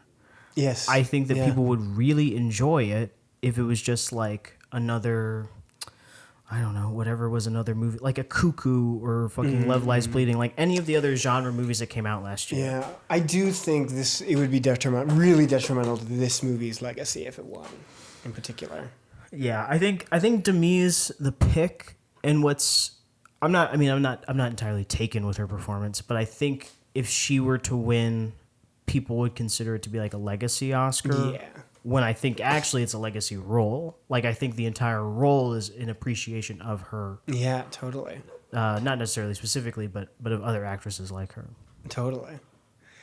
Man, I can't wait to comment on all of this. I hope you remember when we get to it, since it's your number one or whatever it is. I bet it's your number one. We're gonna put some money on it. My list is insane. Yeah, what's your number 6? Are you done with? Are you done with this episode? Yeah, I could just go on and on about how I feel like people are misunderstanding it, and it bothers me to defend it so much because I'm not crazy about it. Right. It's just like, but I don't think you guys are getting what's going on here. I feel like that's a real testament to the movie in a way that you are defending it. Maybe so. Yeah. I mean, because I think it's the looking at all these. So this is my number 6. So it's the 5th movie that I've spoken about, right? Mm-hmm. It's the first one. It's the lowest rated, but it's the lowest ranked. But it's the first one that I think has a cohesive vision. Yeah. I think that it's just that it's exactly what it is, and it's the best version of what it could be. Which makes me want to defend it because it's like, no, you guys just like. I try to think about movies the way that people think about like paintings and things. Mm-hmm. Like when somebody doesn't finish a movie, I'm like, well, you wouldn't like block off the bottom of, a Rembrandt and say it's good. Yeah. So that's how I feel about The Substance. Is like, well, you're not really getting that this is a still life. You're comparing it to a portrait, but that's not what it is. And I think The Substance is. I think The Substance is really, really great as it is. And I think it's being misconstrued. Yeah. And now I'm done. No, that was great. Thank you. Oh God. Yeah. Number 6. My list is bad, dude. I can't wait. I think my list is really fucked up.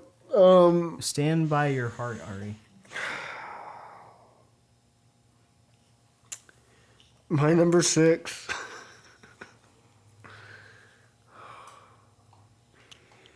is Nickel Boys. You fuck. I know. You fuck. You're going to hell. I know. You're going to hell. I know. I know. I have a lot of opinions about this one. So, Nickel Boy's only other nomination is adapted screenplay. Are you serious? Yes, it only has 2 Oscar nominations this year.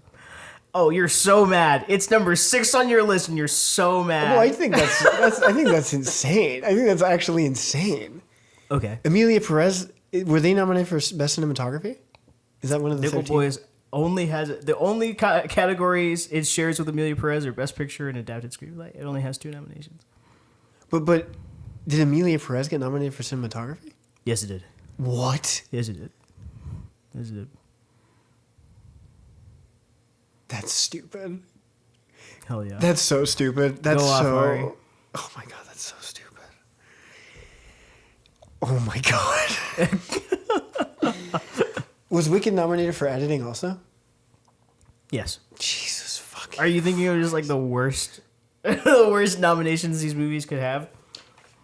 That's insane. That's actually fucking stupid as fuck. I mean, a lot of because I think a lot of these technical Oscars Nickel Boys should be nominated for.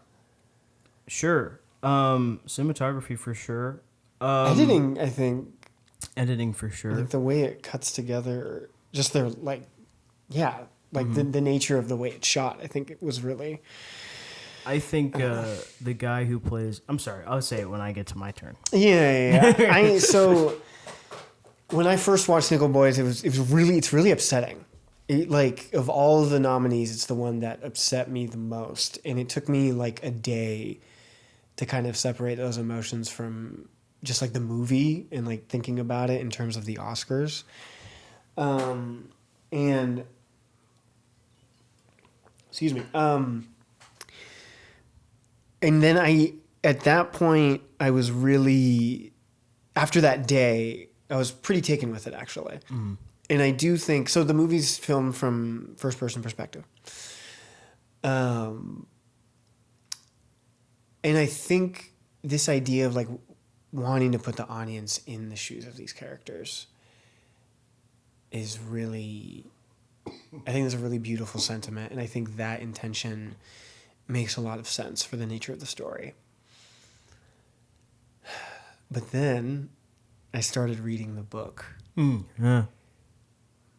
which is great. I'm only a few chapters in, but it is marvelous prose. Like, there's a reason he won a Pulitzer. It's beautifully written, and I think the way in which it was visually adapted isn't doing it any. I don't get it anymore. Like, I'm like, oh, interesting. I think it. I don't think it's doing what the filmmakers are setting out to do, of putting us in their shoes. Because it is a movie that it really is teaching you how to watch it. Mm-hmm. And I'm frustrated that I didn't get a chance to watch this for a second time. Because I'm curious if I would feel different, knowing what to expect. Mm-hmm. But the subjective filmmaking, I think it just, the further away I get it away from it, and while I read the book, I think it really took me out of it. It like really took me out of it. And I think people staring, and we'll talk about this when we get to some of these other films, that move in particular, the eyes directly into camera, I think can be such a powerful tool. And the majority of the time, the reason that tool is effective is because it's uncomfortable. Mm-hmm. And again, the movie's dealing with really uncomfortable themes and is trying to put you in the shoes of these characters and make you uncomfortable. But in the same way that Wicked as an adaptation is spectacle on top of spectacle, I think that choice is discomfort on top of discomfort. Okay. And I don't think it's doing any service to the story, honestly. And is drawing a lot of attention to itself. Mm-hmm. Like the scene with the hugging. Yeah. I just like that scene to me is so just kind of clumsy and awkward, and I think that the actors are doing their best. I think it's just hard. I think the tasks they have to set out to do, like to act to a camera, insanely difficult. Like I do not envy them in any way. But I do think the performances suffer. There's like this stiltedness, and the pacing is awkward. And I don't think any of this is servicing the larger story, like, frankly. And then the choice to shoot from an extreme third-person perspective in the present day. Yeah. That stylistic choice, I just don't understand at all. I like if I don't understand why it just didn't just keep it from the first person perspective. I think it could have been just as compelling, those scenes. And when the other thing that's frustrating, so that bar scene is when it's at the most forefront, this new style of filming, this over the shoulder third person perspective. It's so distracting because the person who's talking is like cut off so much, like they're barely in the frame. I don't get that choice. That like really like separated me from the movie. And the reason I'm so frustrated with that choice is because I think that's when the first person perspective could have been the most effective. Because in that scene, they're not making eye contact. Because you can tell that they're having a rough time reconnecting. And suddenly it would have been this respite in a movie that's so eye contact heavy. Yeah. It would have been this respite where, we can finally talk about what happened without the discomfort of like being eye fucked. Yeah. But instead they do this over the shoulder choice that just completely cut me off. And I just don't get it. And a lot of people are really loving this movie for this stylistic choice. So I'm probably full of shit. But I do think it's bordering on gimmick. And I wouldn't go so far as to call it this year's 1917, but I do think 1917's like stylistic choice to be in one take diminishes the story. It like turns it into a video game. And I do think this stylistic choice kind of diminishes the narrative in a big way. And that's a bummer. All that to say, though, I think the use of music is stunning. I think when it tilts into memory and like dreamscapes, is really affecting. And again, the story is just really powerful. It's a really upsetting story. And the book is doing a better job, honestly. Which is like, everybody always says the book is better. But I think there are plenty of examples where the movie builds on the book and is an added experience. And I just don't think Nickel Boys is quite hitting the nail on the head. But the reason it's so high up on my list, given everything that I just said, is because everything below it is far below it. And I do think it's an admirable big swing. Like, I think they had a vision and they really went for it, and it just didn't hit for me. But yeah, and I'm weary of this one. This is another one where I think the legacy would be harmed by a win.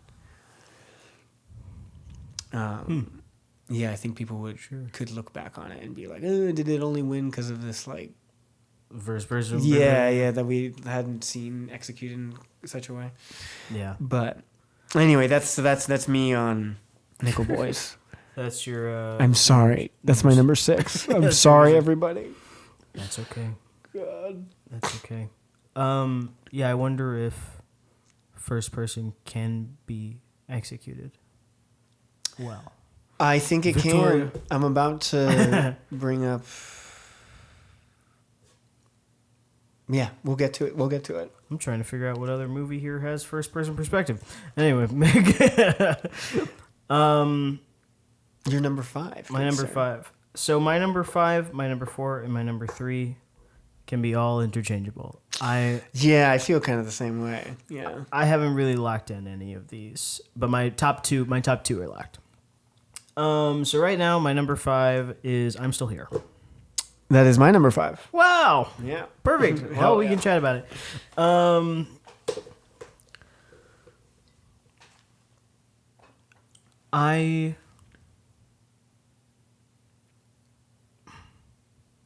It kind of just like drops you into their life. Oh, I'm sorry. I'm so sorry. Oh, yes. I'm Still Here. Nominated for. I'm Still Here. Also nominated for Actress in a Leading Role, an International Feature Film. And that is it. That's it? That's it. Jesus fucking Christ. I think it could totally take editing. It could take cinematography too, I think. That's unbelievable. That's insane that Emilia Perez has both of those nominations and I'm Still Here and Nickel Boys doesn't. I've been feeling a lot with this year because to make this list, I just went through every single category. I wanted to make sure that I didn't miss anything. I feel like a lot of movies have a lot of nominations, and it's just because they can't think of like another movie. Yeah. God damn. And I could totally see I'm Still Here with cinematography. Now, would it win? No, I think cinematography should go to Dune Part 2. Actually, I think cinematography should go to Conclave, but whatever. You don't think cinematography should go to The Brutalist? Fascinating. I haven't given this any thought, honestly, but I haven't given it more thought than like I was going through the list. But yeah, the cinematography is good. I don't even disagree. The cinematography is not good. Yeah, because I think it's another one of those things. It's the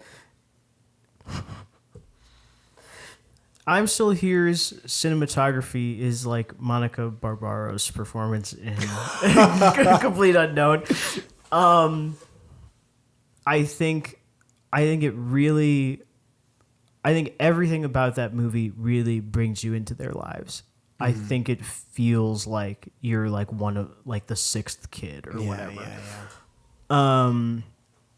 Which I think makes Fernanda Torres's nomination so great because it's the same thing. It's just so she has a lot to do and her character goes through a lot, but I think her performance is very reserved. I don't think I wonder what her Oscar clip is going to be because she doesn't have a like big yeah, it's just so I feel it's stupid to say that, but it's just like so cozy. Like the world that is built. Yes, absolutely. it's so, and for so much of it to take place inside their home, it's just so encapsulated. Like the style of it is so well done. Yeah, it's really breathtaking, I think. Yeah, and I think it's pretty captivating, but something that I think you and I both agree on, it can't go without saying that a lot of what I like about the movie is the first half, the first act, chunk. Yeah. Not literally the first act. I feel like if you've seen the movie, you'll know what I'm talking about. But the plot goes and goes, and it's actually like most of the movie. I feel like the other two sections are like the last 45 minutes or something. Mm-hmm. So we'll say the first hour 15, whatever. It's just so well done, which is basically the plot of the movie. You know, Fernando Torres is married to a former politician, and he's kidnapped, and they're trying to figure out what happened. Yeah, I don't know. It's Costa Gavras. Have you seen Missing? No. Costa Gavras has a movie almost exactly the same. I think they're in Argentina.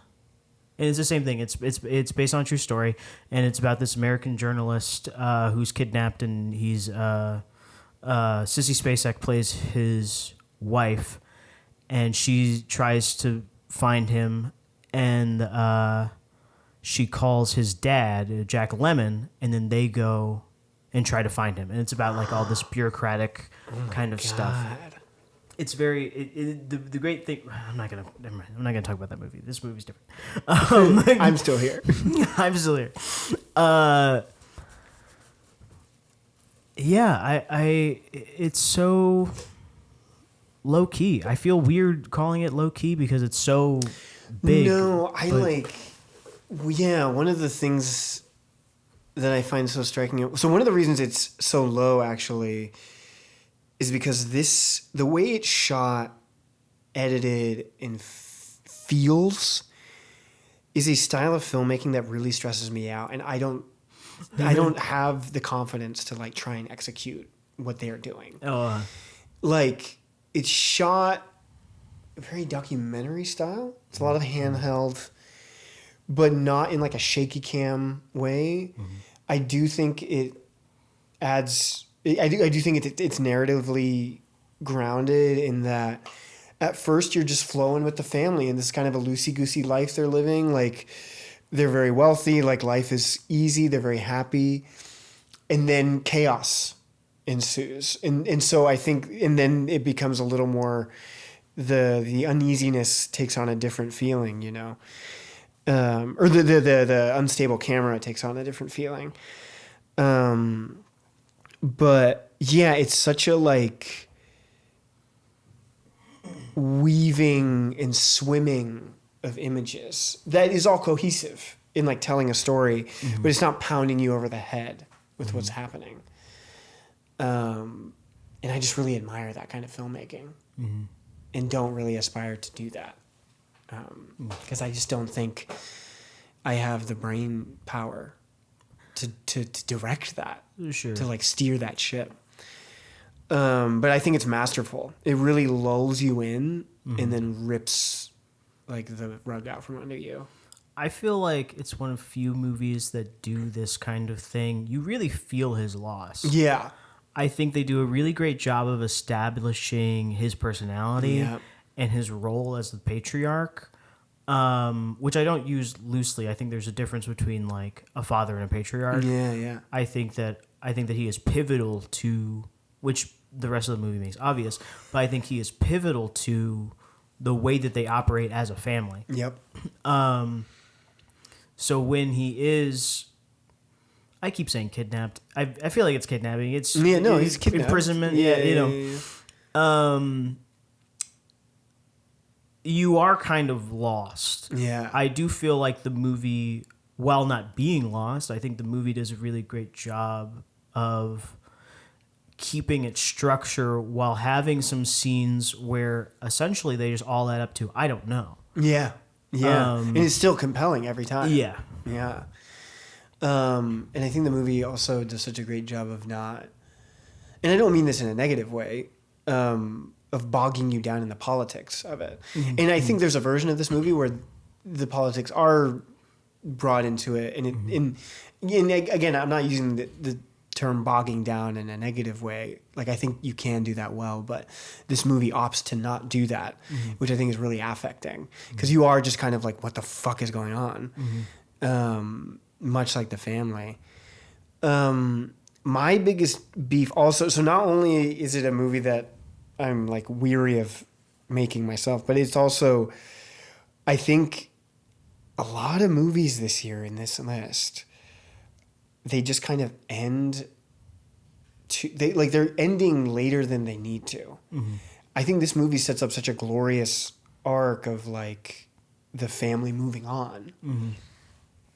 And then it keeps going with this like really long epilogue, which I think... Two epilogues. And I think the movie could have packed a really effective punch if it had just like cut to black and given us like documentary footage as the credits start rolling. But the further I get away from it, I do think there is some value in the way it's executed. I think there's something to what I was thinking just now while I was sitting here is I'm gonna sound so elementary right now.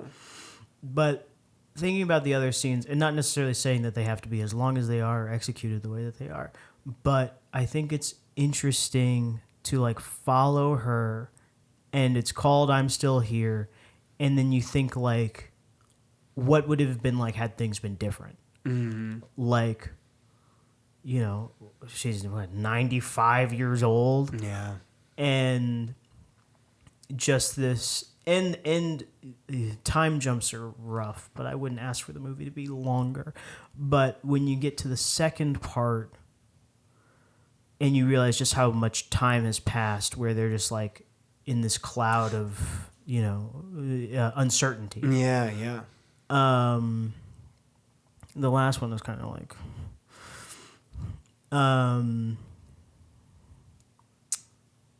you know, I think it's the last time jump. When she's really old. When she's really old. That one does feel a little indulgent. Yeah. Yeah, she's like so old she doesn't like talk or anything, and seems to only really respond to news about the dictatorship. Which, the farther away I get from it, it's like quietly devastating. It's like, oh, it's never left her. It's this. Sure. Like she carried it the whole time, and God, that's just so sad, so rough. And like life goes on. Like her kids are old now. Yeah. Her kid. I mean, Jesus, her kids are probably like in their 60s at that point, and you know, and they're just having like a family barbecue or whatever. And you have to do that stuff too.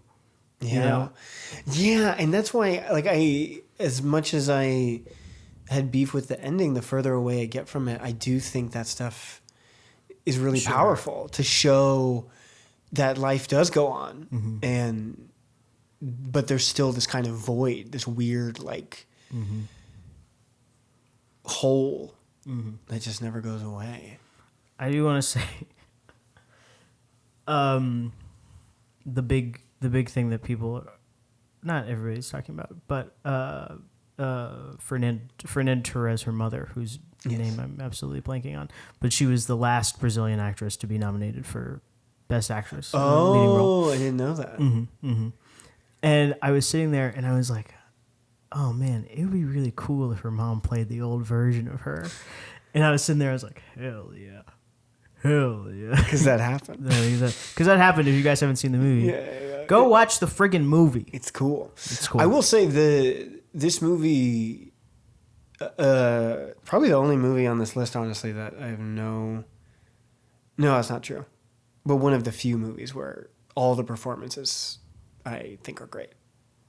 Like, I think it does such a great job of building a community. And yeah, you're right. I think the dad's performance is so short, but so affecting. Yeah. Yeah. Go see I'm Still Here, y'all. Go see Educate yourselves. Yeah. Jeez. Yeah. All right, Casey. Or do you have anything else?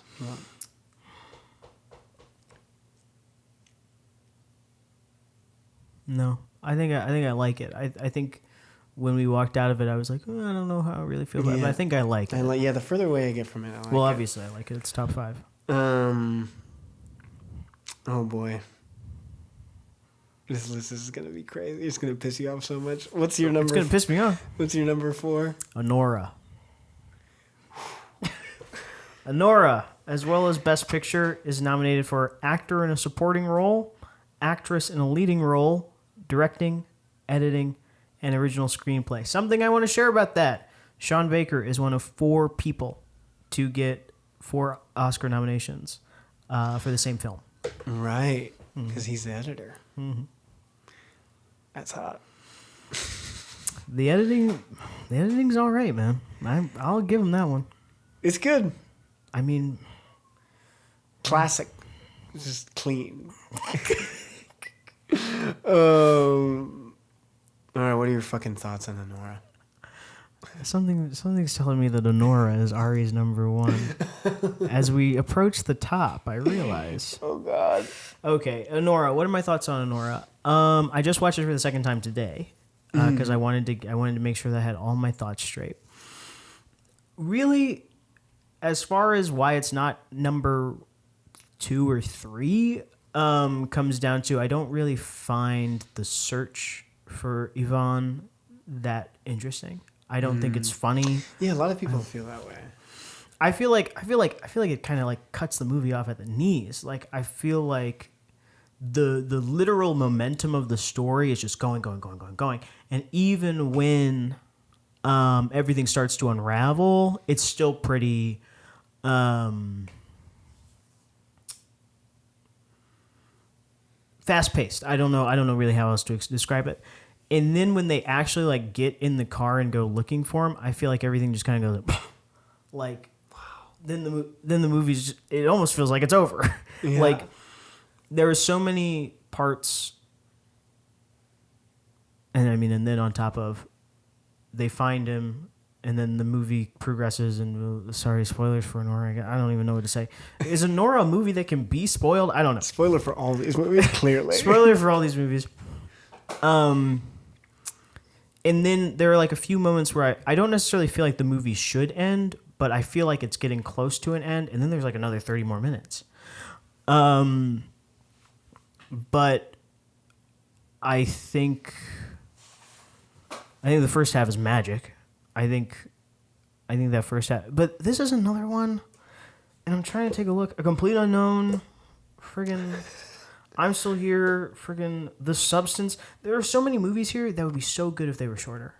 Like, I don't really understand why Honora is 2 hours and 20 minutes. 2 hours and 18. God. I'm going to fill up my water bottle, but I'm listening. It feels like it's 2 minutes longer.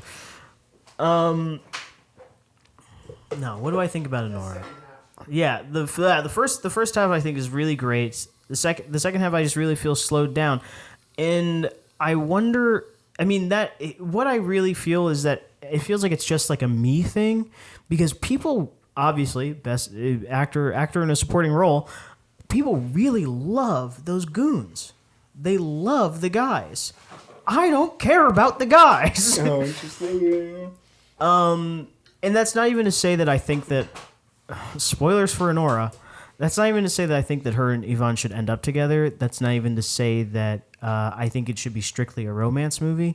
I just don't necessarily find the second half that funny. I don't. I'm not really super into the whole chase. And actually, I think the movie doesn't get interesting again until she has those private moments with Igor at the end. Which I guess is why he got actor in a supporting role. Sometimes, anyway. And I'm saying all these horrible things because otherwise, I think Honora is amazing. Like, I think that it's so fun, and I feel like it is a really like original take on the type of movie it is. I think every time it could fall into cliche, it does something really interesting with it. And I'm not a real Sean Baker guy. I don't really understand. But you him. want his life, kind of. I want his life, kind of. I want to make movies that someone like me doesn't like, and then.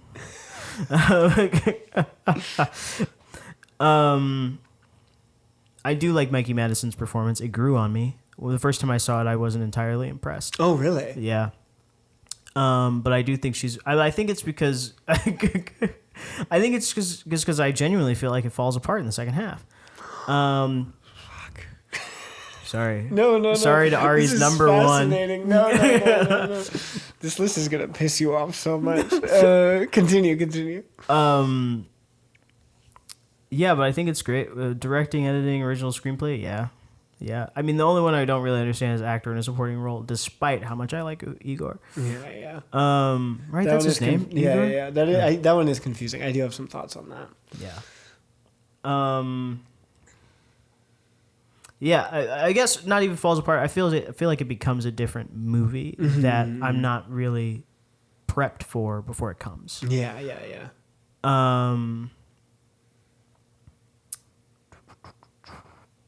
But I think it's really good otherwise. I think it's really nice to look at. Yeah, beautifully shot. Beautifully shot. Is this one 35? Must be, huh? He's so interesting.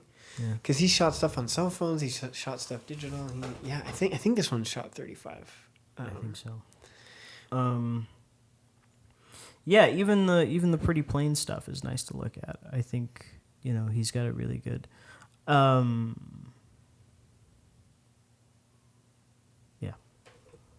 He does like a documentary style that's not quite as intimate as I'm Still Here.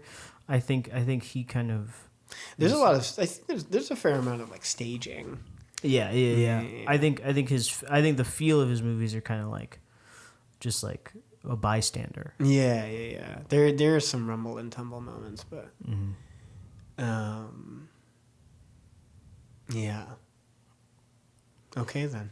And That's pretty much it. Your number 4. Nora's my number 4, and I'm sorry I said so many bad things about it because I do like it.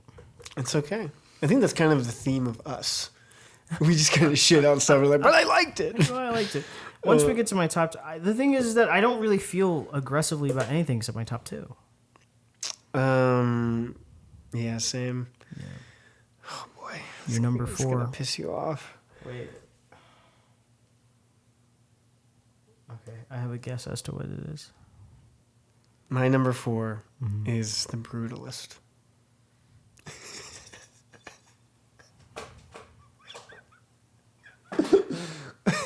And honestly, I'm surprised it's not lower. You fucking fuck. I'm a little ashamed it's not lower.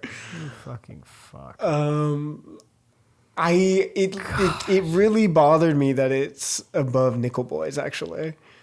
It's your list. I know, but that's where it is. That's where it is. Like that's just where it is. That's where it is. That's where it is. Look, y'all. It's stunning to look at. Beautiful to look at. I know it's fucking so on the nose, but that opening on the ship when they come out and the sky is blazing. Yep. And there's the upside down fucking Lady Liberty. Yep. With that music cue and all the chaos.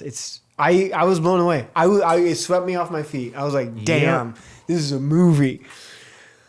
And then, yeah, it just, I think it's a really big swing. I think it's a really big, beautiful swing. But I think the second half really falls apart in a big way. You're just copying me. You're just mad because I said Honora fell apart.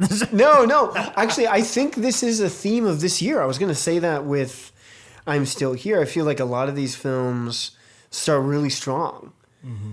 And then it's like, but they like loses its way. Mm-hmm. Yeah, I feel that way about a lot of these, except Amelia Perez. Amelia Perez was the reverse. Yeah, Amelia Perez really found its footing. Yeah. Did the opposite. Good movie. I was blown away by the movie. But yeah, the brutal. What can I say? I do think Guy Pearce's performance is really something special. Yes. And I love the two monologues before the intermission when he's talking about his mom, and then he asks Adrian Brody like, why is he doing this? I love that part. The meandering nature of the narrative, I think feels really old fashioned in a way. It harkens to like fucking Robert Altman. Or our boys fucking Pressburger and Powell. Mm-hmm. They're more epic films, the way they kind of meander. Mm-hmm. And I think that's cool. And I think, and the feeling of it is cool. Mm-hmm. But I think it doesn't have the through line and the focus of those filmmakers. Mm-hmm. My big hot take is that the introduction of his wife is a distraction. It's like unnecessary. A distraction. I think she is just a pawn. She's just like a fixture of his life. Right. I don't think she has like an arc of her own. Her arc is, man, I'm really turned on by my husband. Now I'm really turned on by my husband. Mm-hmm. Like, I just think she's there just to like further his story, when really the relationship that I care about is between him and Van Buren. Mm-hmm. And then there's something that happens in the second half that everybody's complaining, comes out of left field. There's a rape scene. I don't know if it comes out of left field. I'll talk about it when I get to it. So I kind of feel the same way. Mm-hmm. Whereas, like, the further away I get from it, I'm like, oh, no, I feel like that was always kind of there. Mm-hmm. But I think it would pack a much clearer punch if the struggling relationship in the second half was only between Adrian Brody and Van Buren. Mm-hmm. You just take the wife, what she serves narratively, mm-hmm. put that into Van Buren, just combine those two. Mm-hmm. And I think, and again, I'm speaking kind of purely from this like screenplay lens. Mm-hmm. I just think it would be a tighter story if that was the only relationship. Can I tell them what you told me on the phone? Oh, sure. You said she should just be dead. Yeah, my really big hot take is that he should be a widower. Like, I think that, I think the whole first half, there's so much like lip service to like, yeah, my wife is in Europe, blah, blah, blah, blah. And then she arrives and it like just dampens the story. Mm-hmm. Yeah, I think he should have just make him a widower. Mm-hmm. He's this poor broken man who only has a cousin in America, and then he's taken in by this American family, and it gets fucked up. Mm-hmm. Like, that's compelling. That's really interesting to me. Mm-hmm. But the Felicity Jones stuff, and also I don't think her performance is that great. No, like, I'm sorry. Like, I think she's doing her best, but I think it's a thankless role. I think it's a poorly written role, and it low-key feels like the Academy knows that and is like, hey, thanks for doing that. Thanks for helping our boys out. Yeah. And then I like that it's kind of this. It reminded me of Sunday in the Park with George, in a way. Right. There's two acts. And it all culminates with this like art piece, right? And I like that. I like that a lot. I think that's really fucking cool. Mm-hmm. That's really all I have to say about that. I love the music.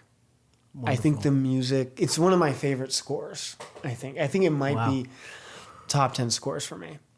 I think it's really packs a punch. Whoa. And I think it's kind of the MVP. More so than the cinematography. Okay. But, yeah, I think this movie it's a lot of spectacle. And to what end? To what end is what he said. Yeah.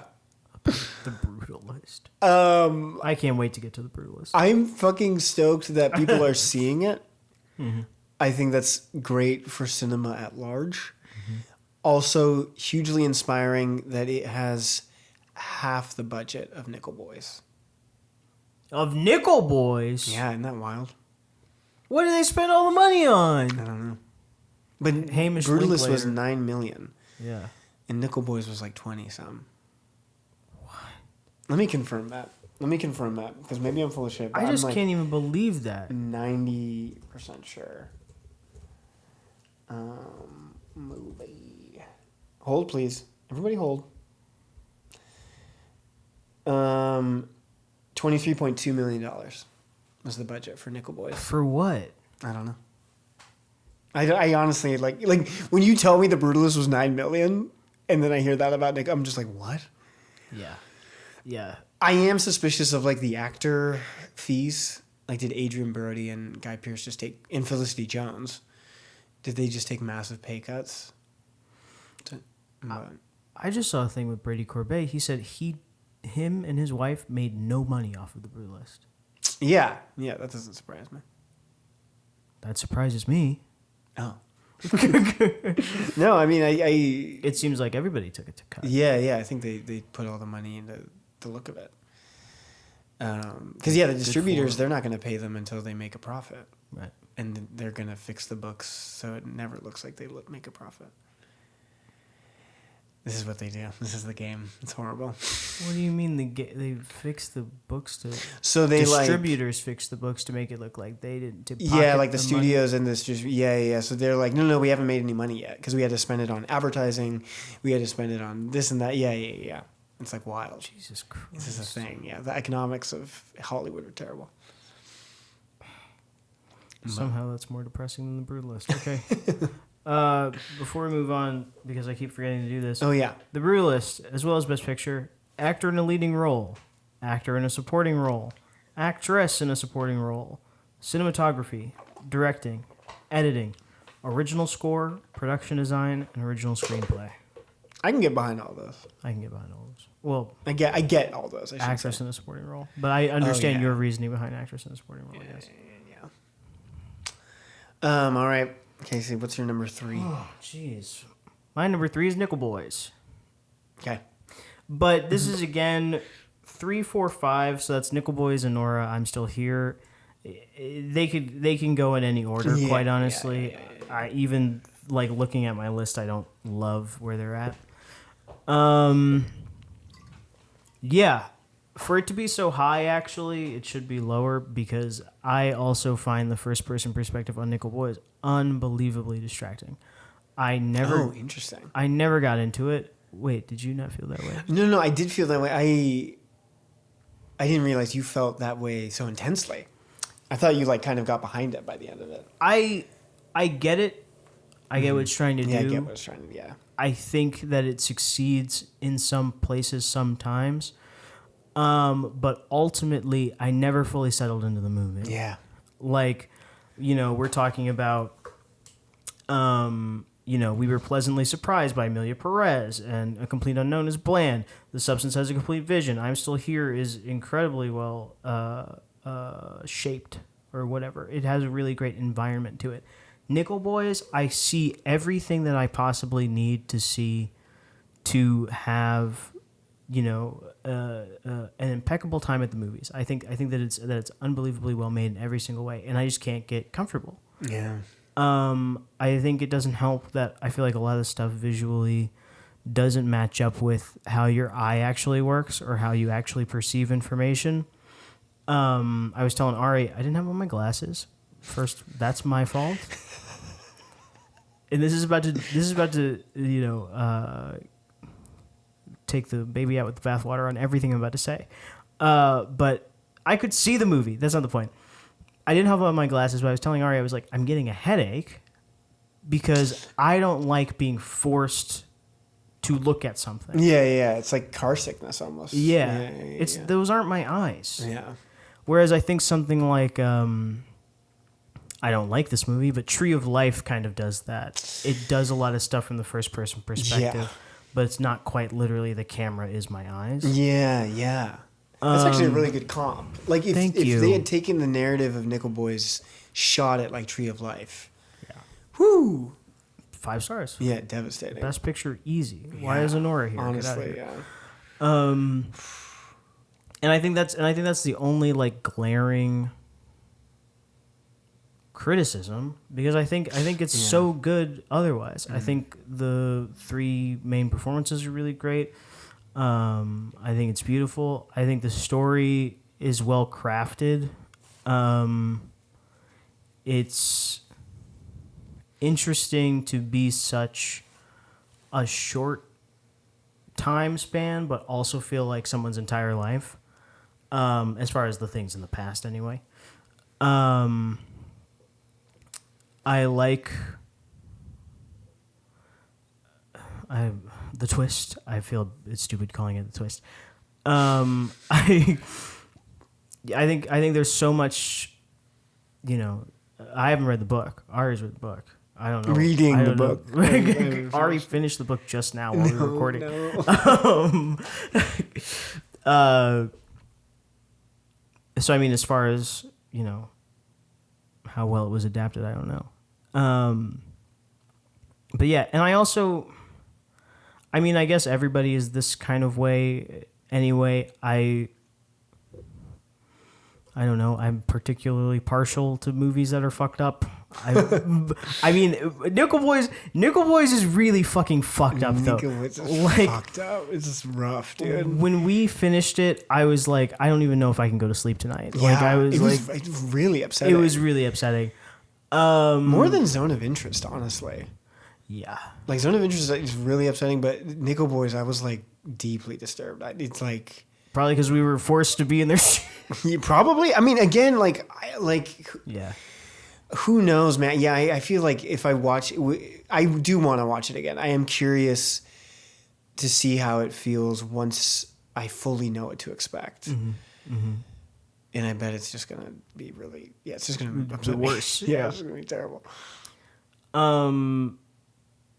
Yeah. So I think I'm just like choosing to appreciate what I like about it more than how much I really don't like the first person perspective. Yeah. Because I think it's wonderful otherwise. You do bring up a good point about the writing too. I think it does a lovely job of not holding your hand or beating anything over the bush. You really, the story unfolds in a very subjective way, and you just kind of have to figure it out, which I like, and makes the crux of the narrative, I think, much more upsetting. Because you really have to be like, wait, what's going on? And then you're like, oh, no. Yeah. It only gets worse. Yeah, God. Fucking A. All right. Nickel Boys. Yeah, I think that's it for me. I don't know. I enjoyed it. Hell yeah. Insane that it's only nominated for 2 things. Yeah. Yeah, I could get, what did we say? Cinematography, editing. It should be nominated for all those things. They're fucking idiots. This is fucking crazy. I could even, looking at some of this other stuff, I could get behind production design. And score. It has a beautiful score. I'm so bad at noticing the score. I really am. I'm just a music head. I guess so. You're number 3. Don't piss me off. I'm trying to think of what's left. It's going to piss you off so much. Oh, my God. I think I know what it is. Conclave. Oh, you... I know. This list is crazy. I'm just as surprised. I'm leaving. I am just as surprised as you are. It's insane. This is so This upsetting. list is crazy. I trusted you. I know. I'm sorry. I really don't have anything bad to say about Conclave. Like, I love Conclave.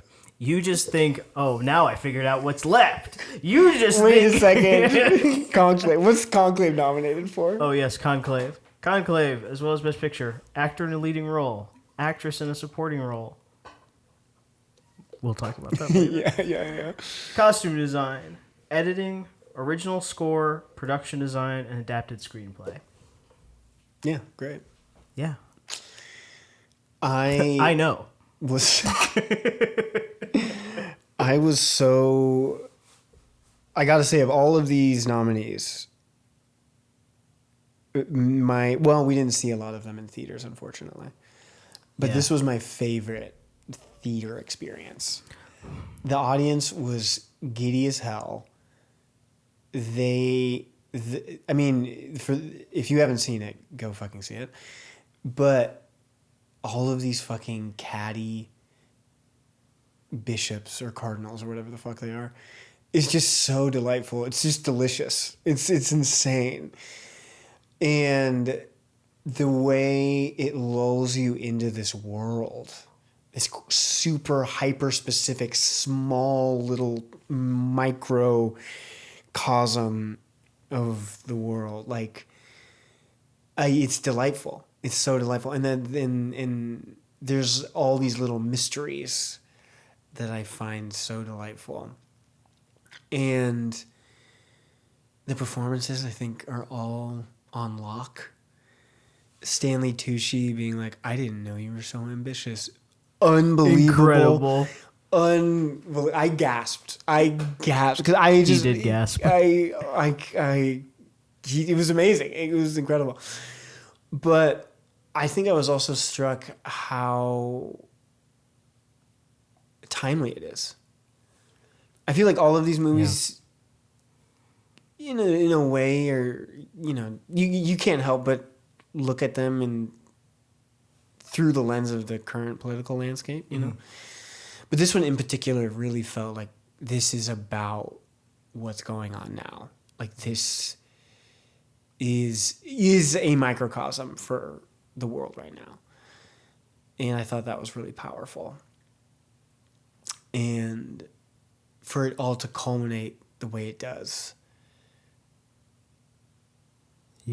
is stunning. I didn't know that. I had no idea. I had no fucking idea that that's how it was gonna end. I don't know. It's amazing. John Lithgow, fucking fantastic.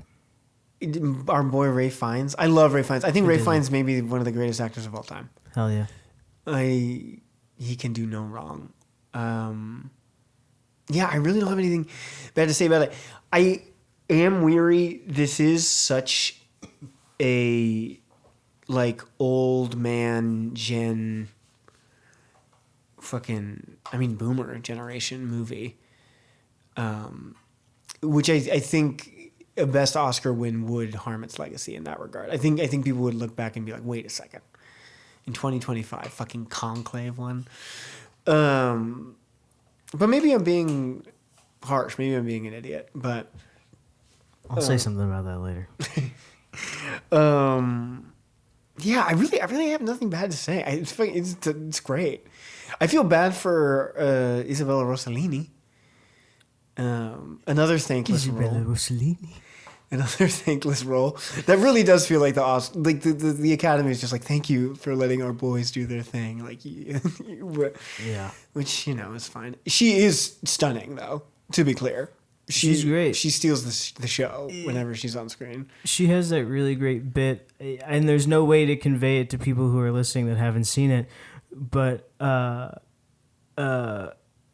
forget exactly what Ray Fiennes says, but he's like, I absolutely need to see this document, and she just stares at him. yeah, it's incredible. It's incredible. Actually, okay, yes. I had this thought I'd forgotten about. There is this weird and I'm definitely reading too much into this, but there is this weird sense of like, it's just very old world. It's like women are in their place and men are in their place, and that's the way it is, and that's the way it should be. Like it's reinforcing these like gender roles, you know, in like not reinforcing, but Interesting. certainly not pushing against them in any way. Interesting. Until the end. until the end. And then, but like, yeah, I don't know. That's just a thought I had. I just thought that was interesting. I was like, Interesting. oh, like what could be more conservative than female nuns and male cardinals, and none of them are having sex. And the one person who has sex is a sinner and will never be pope. That's the Catholic Church. I know. That's what the movie's about. I know. But it's just like this is just what came to my mind, you know, when I'm like thinking of the merits of this film. I have so much to say. I have so much to say. That's my number 3. That's all I got. What's your number 2, you fucker? My number 2 is The Brutalist. Yeah. Well, thank God it's not your number 1. Yeah. Y'all know what my number 1 is. We already figured it out. There's only one movie left. The Brutalist number 2. Okay. I rewatched that as well today. Oh wow. Okay. Yeah. Okay. And I liked the second act more, but I think I understood the movie as a whole less. Interesting. I really like when what I like about it is that things just kind of happen. Mm-hmm. Mm-hmm. I liked just kind of watching things happen. I was a lot more taken with Felicity Jones this time. Oh, really? I don't think her performance is good. I think her character does a little bit more for me personally. On a rewatch. I don't know. I mean, I just find it so compelling. I mean, it says so much, and I don't know if I'm failing to grasp it or if there's like, I don't know. Sometimes I'm not like entirely into movies. This is gonna I'm about to totally invalidate everything I've ever said. Sometimes I'm not super into movies that are about things. Now, wait, what? So, I think The Brutalist is a really great immigrant story. I think it's a really great deconstruction of the quote American dream. None of this is new, but I also just find it a really entertaining story. People are talking about. I mean, a big thing that I'm trying to understand more of is that it seems to be people are almost evenly divided on whether or not it's Zionist propaganda.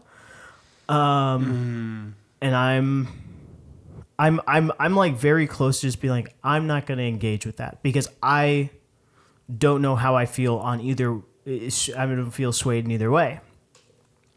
So much so that I'm just like, I just like the guy that builds the buildings, and then he gets addicted to heroin, and his wife is there, and the addiction to heroin. It feels like such a fucking. Go! I already had my moment. You missed your chance to talk about the heroin, Ari. Yeah, I did. 5 slots ago, however low it was. But then there are things that I straight up don't get. Like, I don't know why I'm talking about the movie like I didn't understand it when it's my number 2. I really, really liked it. I'm not super into the niece. Yeah. I think honestly, if you were gonna cut a character, it should be her. Just both of them. They should both be dead. No. I saw somebody suggesting that the movie's from her viewpoint. I don't even want to get into that. That's a whole can of worms. Yeah, the book ending of her is so. I don't get that. I don't get it. I like so much of it. It makes me wonder, like, is it bad actually? Like, yeah, because I don't. It's not bad. It's not bad. I'm still surprised it's so high on my list. Honestly, it's your list. I know. You keep referring to it like you've never seen it before. I mean, it really took a life of its own. It's crazy. I'm ashamed. Excuse me. I think Adrian Brody's really great in it. I think while, and probably because I like the movie, I guess, but while he's doing like, I think this is definitely a role that's like what we were talking about, the most acting. I think Laszlo feels like a real person. I think he's just really far from who Adrian Brody is. But I mean that speaks to him. I think he's an incredible actor.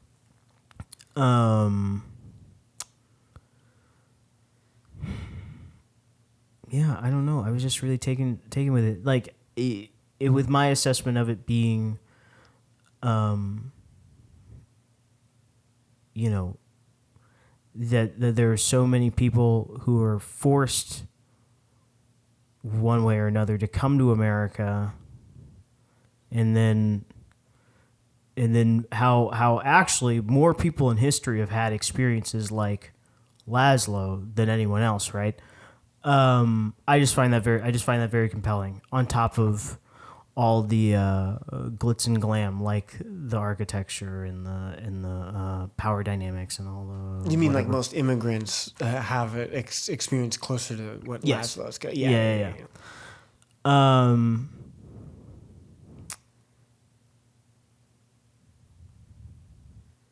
There is a lot of it that I just don't understand. Not necessarily that the movie's smarter than me or that, like, I don't know. Or even that it's not saying what it's trying to say well. There's just, like, so much. Like, I feel like there's just so much of it. It's a big movie. It's like there's a lot of, like, symbols and themes. Yeah. And, yeah, maybe I've been harsh on it. I think thinking about it as if he were a real person makes it easier to digest. Like, then everyone comes in and out, and it makes sense because that's life. I feel like the instant people find out that it's not based on a true story, they're like confounded. Yeah. They're like, what? Yeah. Why the hell isn't he there? Yeah, I went into it knowing it was fiction. Yeah, me too. And I think that helped. Because there are two people in my life who really liked it, and then when they found out it wasn't based on a true story, they were like, what? Which is so funny to me. Yeah. Most movies aren't true stories. Yeah, but there's something about it that just has the air of it, you know? I guess. Which I think is interesting. Like, I think like as a creative exercise. Like, okay, we're going to shoot this movie as if it was based on a true story. A lot of people thought Lydia Tarr was a real person. Oh, really? Yeah. Which That's I so also funny. find interesting. That is interesting. I didn't think that at all. Neither did I. Because what's the story? The scandal? Man, that movie's good. I wasn't crazy about it. I was so excited to watch it, and I wasn't crazy about it. Have you seen In the Bedroom? Yeah. Oh, that's right. Todd Field. Yeah. That's a good movie. That movie's a good movie. My mom loves that movie. It's devastating.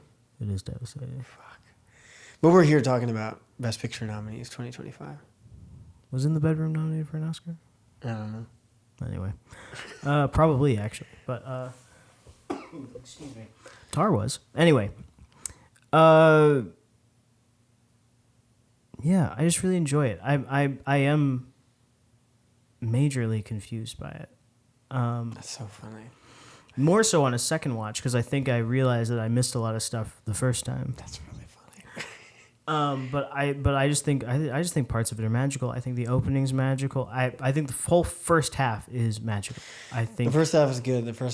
I do think it loses itself in the dinner party that leads into the monologues a little bit. where they talk about being Jewish. That part feels the most like Zionist propaganda to me. That part, really? Yeah. Not the niece pitching Israel to them? And she's like, you're not Jewish if you don't go to Israel? That to me felt almost anti. Interesting. Yeah. Right now where I stand on the propaganda, quote propaganda, is I think the movie is weighing everything with its time period. I feel like a lot of the mention of Israel is what are they called? Wow, I'm gonna get it because it's right there. It's right there. Try in your little hole. All right. In your little hair hole. Gentile. Yeah. I think Nailed it. Thank you. Gentile was in my little hole. I like calling the head a hole. I think it's funny. It's not a hole. It feels like a hole sometimes. I think I actually kind of where I stand on that is that I think that some of it, like, I like The Brutalist. I think that it tells a very interesting story. I also understand the criticism that it's a very basic idea of an immigrant story, a very basic idea of a deconstruction of America. In all of that, I think it really also is a very rudimentary understanding of Jewish people. Mm-hmm. And I think that the inclusion of Israel, it's in there a lot, but I don't think it's Zionist propaganda. I think that it's making it a bigger deal for Laszlo than the story needs. Does that make sense? Yeah. Does that make sense? I mean, that's basically how I feel about the heroine and his wife and the niece. Oh, yes. Please talk about the heroine and his wife and the niece. I mean, just the heroine in particular just feels like such a like. Oh, it doesn't need to be there. Is what you're saying? Yeah, it doesn't need to be there. Yeah, like yeah, it's yeah. like, yeah. How can we make his life harder? Yeah. And the other thing about it too is it really feels like the type of thing you would find in a script somebody wrote in college, who has no real world like experience or connection to addiction. They're just kind of like, what? He's like, artists are addicts. Yeah. It just rears its ugly head when it's like narratively convenient. Yeah. And that's boring. I don't like that. There's no way to do this if you get rid of the heroine, but I did really like, and if you get rid of the wife, I guess. But I did really like when he gives her heroin. When he gives her heroin and then she can walk. Yeah, it's pretty upsetting. I don't know what the movie's trying to say there. Heroin can make you walk. I mean, I think she's just so fucking high her legs don't hurt. Right. Yeah, all of that shit. I guess actually, like, thinking about why I like it, it is very basic, and that's not why I like it. But a lot of it is very basic. But you like the feeling of it. But I like the feeling of it, yeah, and I'd watch it a third, fourth, fifth time. Yeah, I think there's merit to that. Thank you. Yeah, I mean, it's struck a chord, like undeniably. It's like A minor. Like... Anyway, I'm sorry. I'm sorry, everybody. No. Yeah, it's undeniable. Yeah. It hit, you know. Yeah.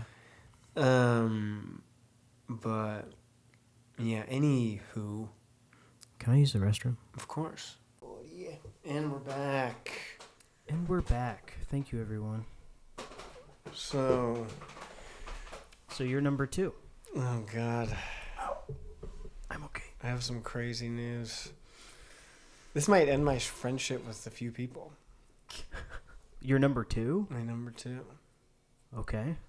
My number 2 is The Substance. Do you know people who don't like it? Yeah. Oh wow. Yeah, Okay. I know people who really don't like it. I Who also know really people don't who like really love it. So Wow. I'll have some champions. Okay. Yeah, I was really struck by this movie. Oh no, it's great. I'm so sorry. No, don't apologize. I was so. I really wasn't into the beginning, actually. Oh yeah. It took me a second to get on its wavelength. Okay. It just felt like a bad Yorgos impression that was super on the nose. And I was like, if this is how this movie is going, I'm not into it. I see. But then, I don't know. I just fell into it. I fell into its lap. I think Demi Moore's. It does sound like Demi Moore. It does sound like Demi Moore. Demi Moore. We're trying to be respectful. Yeah, we're trying, Demi. Demi Moore. I actually think her performance is delightful. Mm-hmm. I think she does a great job of writing this frustration and depression without it being like cloying or annoying. Okay. Or overly serious. Like she's not. I don't think she's taking herself too seriously, while still handling serious subject matter. And initially, I was really frustrated because it felt like the movie ended like 4 times. Like it kept hitting an ending point, and then it kept pushing. And at first, I was like, "This should have ended." To me, there was a part of me that thought it should have ended when she when she's like super deformed, when she's like hunchbacked for the first time, and is on the phone and is like, I want this to end, and they're like, then end it. Yeah. I thought it should have ended right there, and that would have like really packed a punch. Yeah. But instead it like keeps going, right? But once the scene where she's spraying blood everywhere. Yeah. I think a lot of the movie is a mirror and is just like pointing to the audience being like, look what you've done. You did this. Yeah. You asked for this. And that felt like kind of the most blatant example. Like it brought it to a fever pitch in that scene. Sure. And at first I was like, this is ridiculous. But then it just kept going and I was like, I'm into it. Right. I'm like, this is hilarious. Right. And so fucked up and disturbing. But I'm so interested in this because I just watched the movie. Mm-hmm. So I haven't read any of the discourse about like it being anti-feminist or anything, but the blatant objectification of Margaret Qualley and her like backup dancers really felt like the filmmaker just rubbing it in our face. Like, is this is what you want? Is this what you want? Is this what you want? Like, this is your fault. Like, this extremely glossy, sexualized female body. Like, is this what you want? And it like made me uncomfortable. It's like, it kind of grosses you out. And it's so like oversaturated and in your face. It's uncomfortable. And then for all of that to communicate, to build to this moment where she's the monstra on stage and everybody's like disgusted and a single tit comes out of her head. Yeah. I thought was so funny. I was like, that's hilarious. Because we want tits. We're here for the tits. And she's like, you're gonna get a tit, and it's like in the grossest way possible. So yeah, all of that, that's kind of where I'm at with all of that stuff. I thought all of that was striking and funny, and affecting. But the thing that really took me by surprise is I think it's a really deep and disturbing portrait of depression. And the scenes where Margaret Qualley wakes up to find the apartment in shambles, and for that to just keep getting worse. I was just I've been there. Like, I know what that's like. That is like to really hate yourself and give way to just wallowing in your depression and your misery. I think the way the movie treats that, it really fucked me up. It was really effective.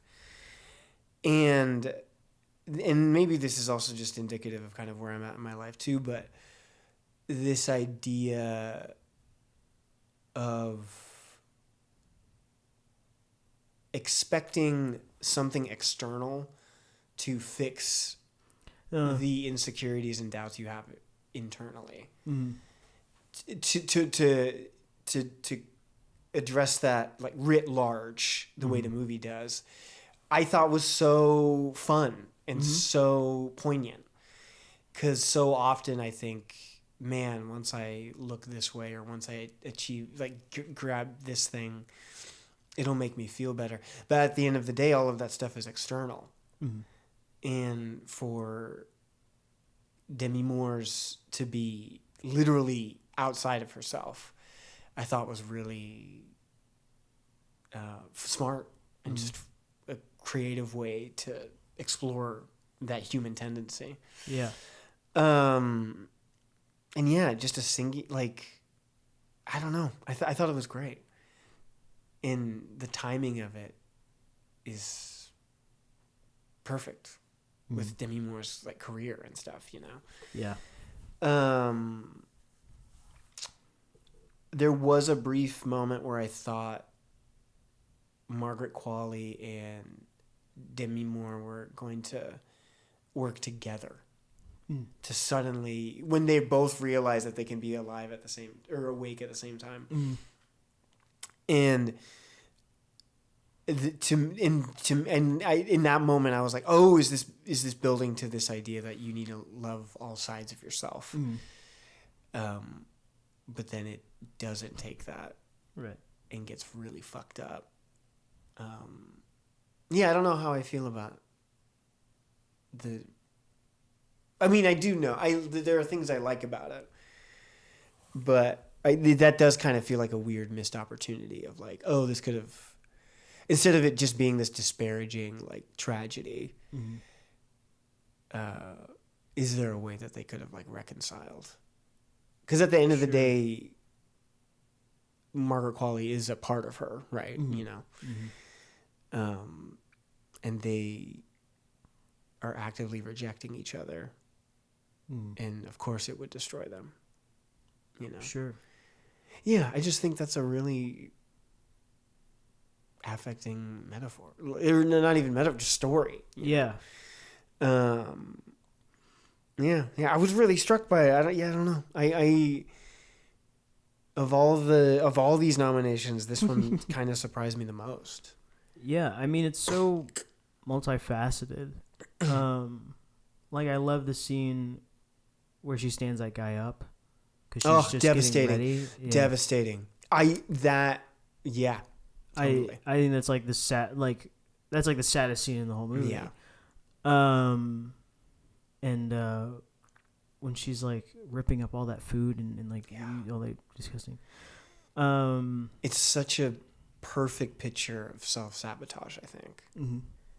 For sure. It's a really great, like, morality tale. I feel this way about Uncut Gems. Like, Uncut Gems to me feels almost like a modern, like, biblical story told as a modern day adaptation. Totally. Yeah, absolutely. And that's how The Substance feels. It feels like an Aesop fable or something. Yes. That's just and even works better in that favor where it helps with it being so out there. Yeah, it's just, yeah, and I think that turns some people off.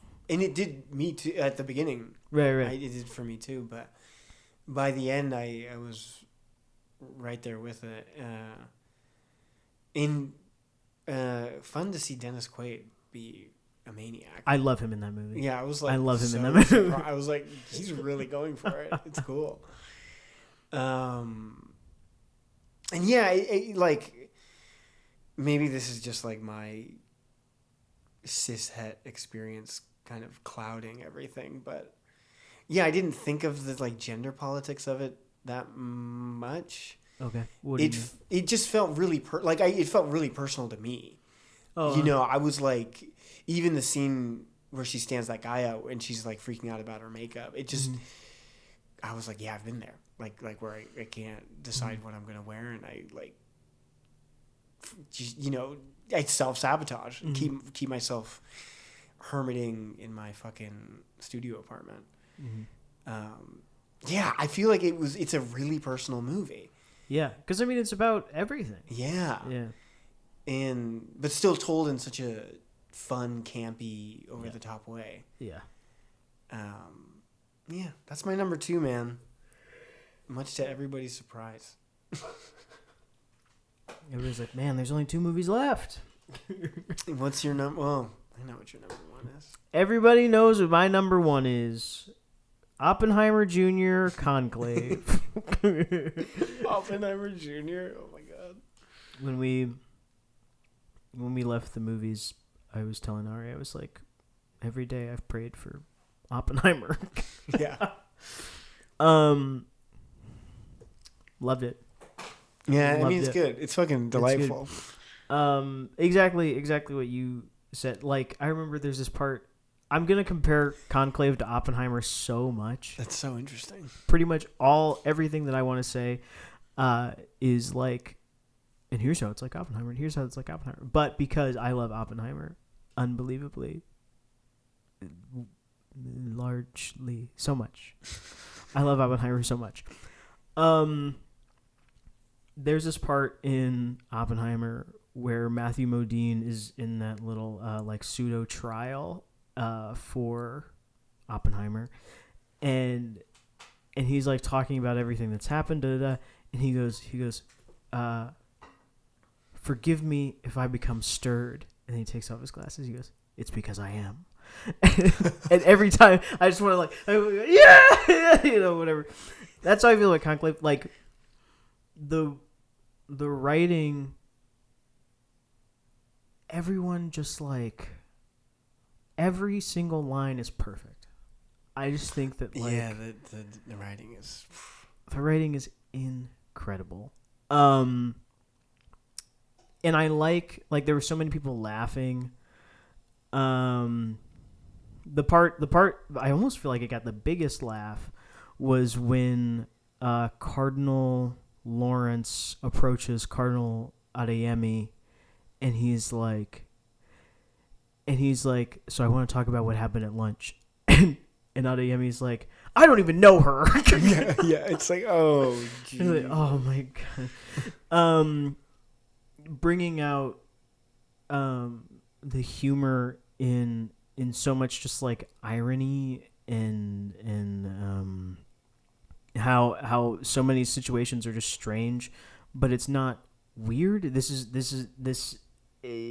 has all the dressings of like something really official and important, which makes it so, yes. I'm a big guy. If you tell me the stakes, if you're like, we need to elect a new pope as soon as possible, I'm like, all right then, what are we gonna do now? What? And I think the performances are amazing because no one. What is that called? Symbiosis, whatever.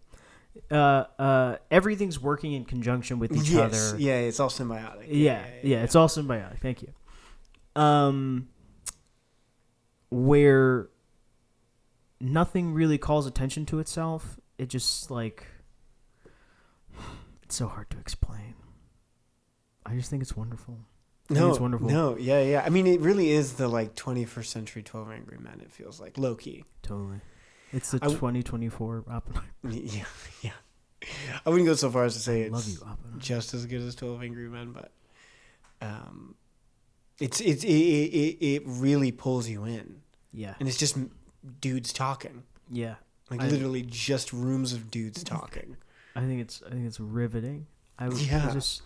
I'm hanging on to every word. Just from the minute I remember excuse me.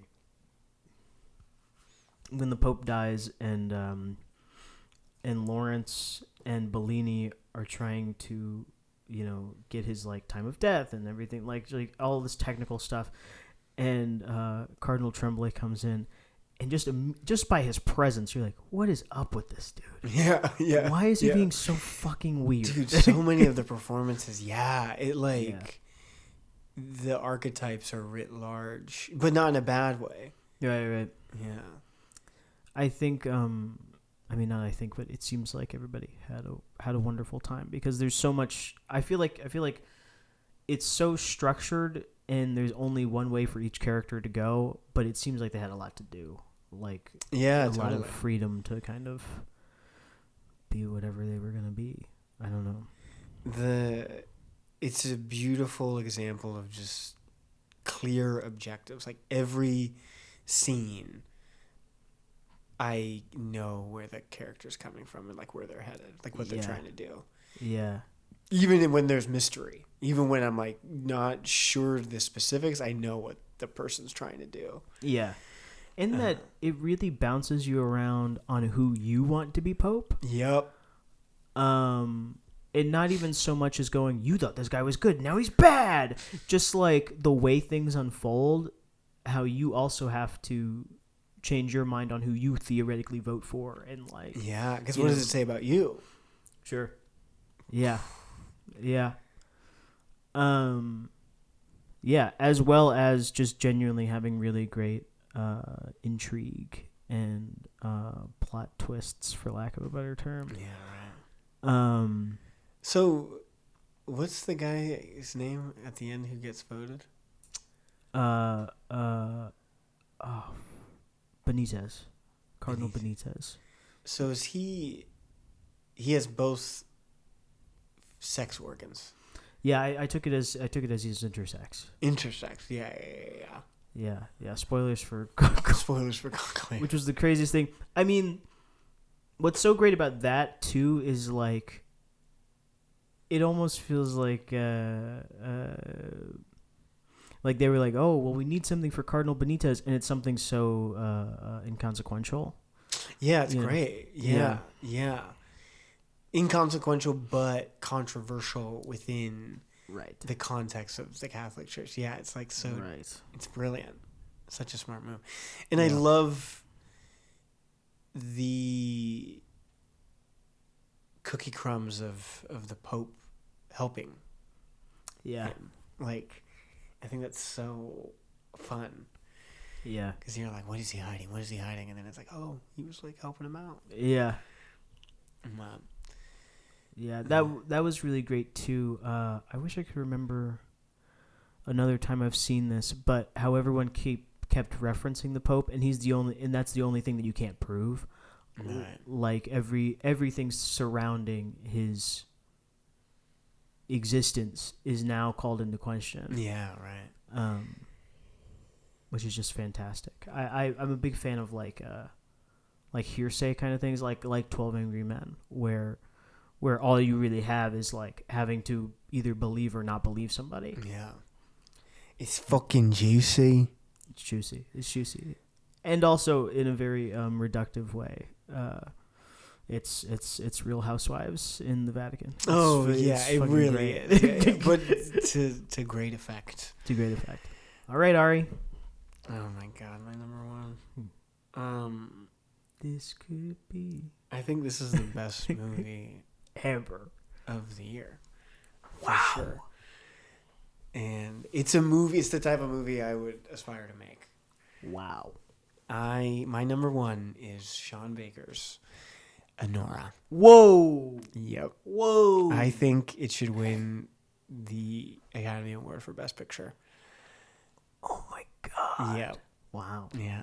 Wow. Okay. Okay. It really feels like a movie made for me. I love both halves equally. I think the fairy tale of the first half is so fun. It's so fun. The way her friends at the strip club like support her or hate her as it unfolds. The way he is such a little prince that seems to genuinely fall in love with her. And like I understand why he falls in love with her. And I totally get what she sees in him, you know. I want somebody to pay me $15,000 to spend a week with him, you know. Yeah, and I thought her performance was electric. I thought it was so fun. And for the movie to get hijacked by these goons, I thought was so funny. And such a foil to her, I think. Like, yeah, I don't know. I get the criticism that it sucks the energy out of the movie. Because it's a very different type of movie up top. Yeah. But I loved the chase. I thought the chase was so fucking hilarious. Yeah. And oh my God, this is shedding a light on my background. Oh. I used to, when I was growing up, I went to church with some cops. There were cops that went to my church. And I remember, I forget what they were talking about, but I was a kid and I overheard them, and they were talking about how they loved female cops. Because they were like, yeah, one female cop can calm down a room of men and get them to shut up. But it takes a room full of male cops to calm down one woman. And I know that's wildly problematic and wildly reductive. And when I watching Honora in the house when the princeling runs off and they're trying to control her, I was like, fuck, like, yeah, like she's a bat out of hell. I think it's so funny. I think it's so hilarious because to Sean Baker's credit and the casting director's credit, those men, while they're grimy and gross, there was never a moment where I was like, oh, they're gonna like really hurt her. Mm-hmm. So the movie does a good job of making you feel safe amidst all this like crazy violence. So I was able to laugh and like get into it. And for her to slowly realize the actual person that this kid is just so devastating, because we've all been there. We've all projected all of our wants and desires onto a fucking prince, and then they end up being an asshole. And yeah, I just really felt for her the whole time. Hell yeah. And there's so much of this movie that's just like made for me. I'm obsessed with name meanings. So for one of the final conversations to be about like, what does your name mean? I was just, my heart melted. I was like, oh my God, this is amazing. And one of the reasons, so yes, this is a movie that I would aspire to make. Yes, I really enjoyed it. Also, I think of all the movies on this list, I think this film employs the art of filmmaking the best. I think it has the best use of close-ups of these 10 films. Like, it has, I think the coverage is gorgeous. Lots of great two shots, great long takes, and then he'll punch in to a close-up at the perfect moment, and it just hits. One of the more extreme, funny versions of that is when she first starts screaming rape. Oh, yeah. And it just zooms in right on her mouth. And it's like, ugh, and it's so uncomfortable. And then, and I forgot to mention this with the substance. The substance does this too. Both Anora and the substance have scenes where first-person POV is used. Oh, okay. In the substance, it makes you feel really creepy and gross because she's like transforming. And then it reveals something, right? In Anora, it just adds to the chaos in the second half. And then there's a part in the first half when she's in Vegas where it just feels whimsical and magical. And I think it employs that filmmaking tool really well. Another thing that Anora does is uses the 0 degree angle, eyes right into the lens. That's subjective filmmaking. And it doesn't happen until the very end when they're in the car and he's taking her home. And they both look right into the lens at the most like uncomfortable part in the conversation. And to pull out that tool in that moment, I thought was just so magical and so thoughtful. Because he doesn't do that in the rest of the movie. Right. It's just in that one moment and between those two characters. I thought the cinematography and the visual storytelling was so lovely in this movie.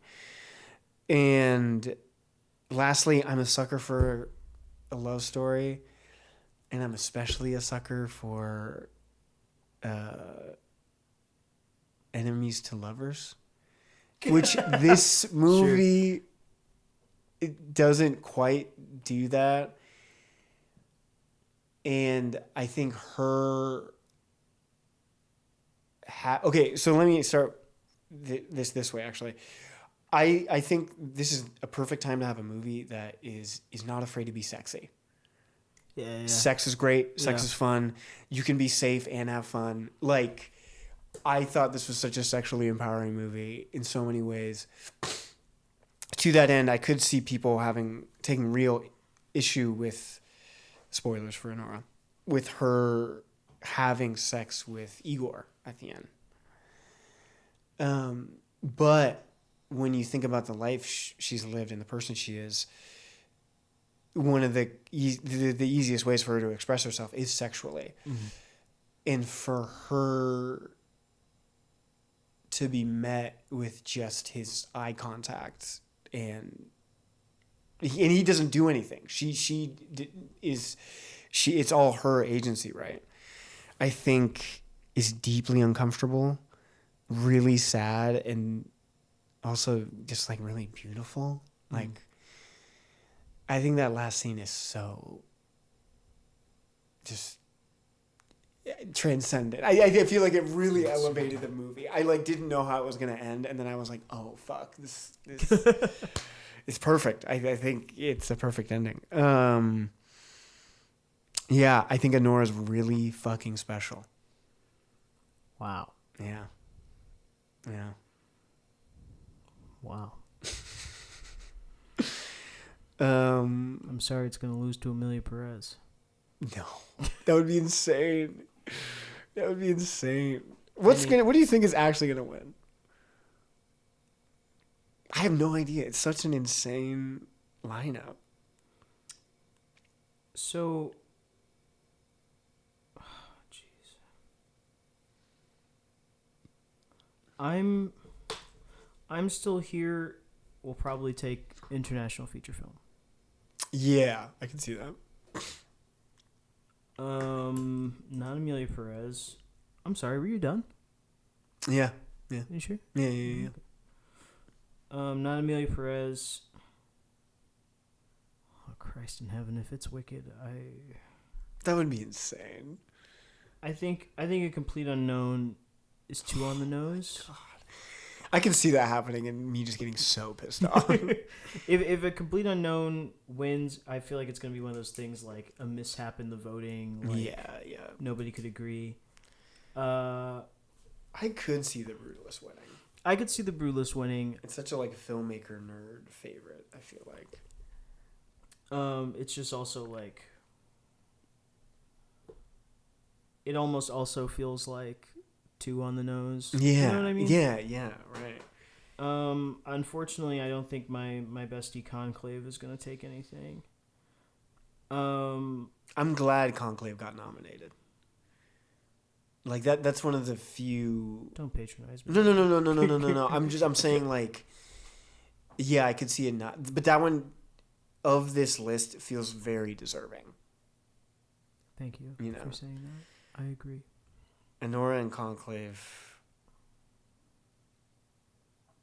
Those are the only two that I'm like really like. You think we'll win?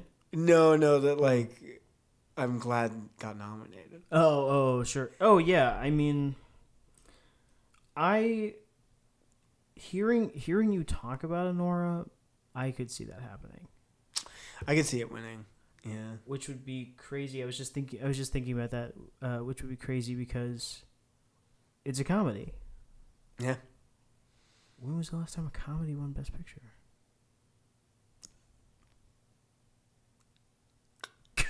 Silence of the Lambs. Oppenheimer.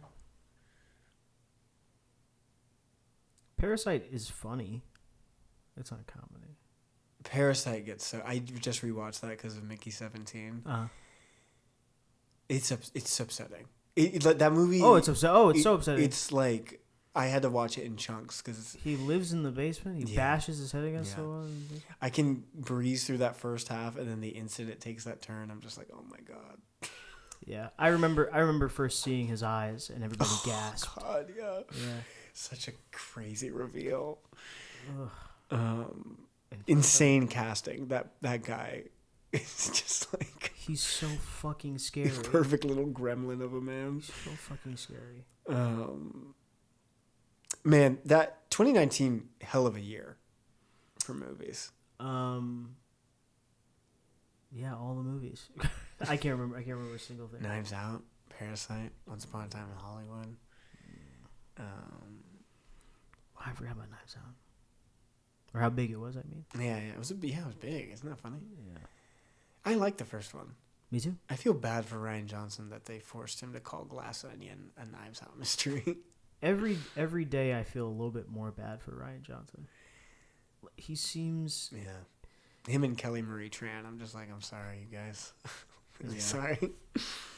Rian Johnson strikes me as like exactly what like tentpole filmmaking needs. Yep. And every single time he tries to do something, he is just like sabotaged by forces beyond our control. I just saw Kathleen Kennedy did some interview. Apparently, I saw a bunch of headlines on Collider about all the upcoming Star Wars films.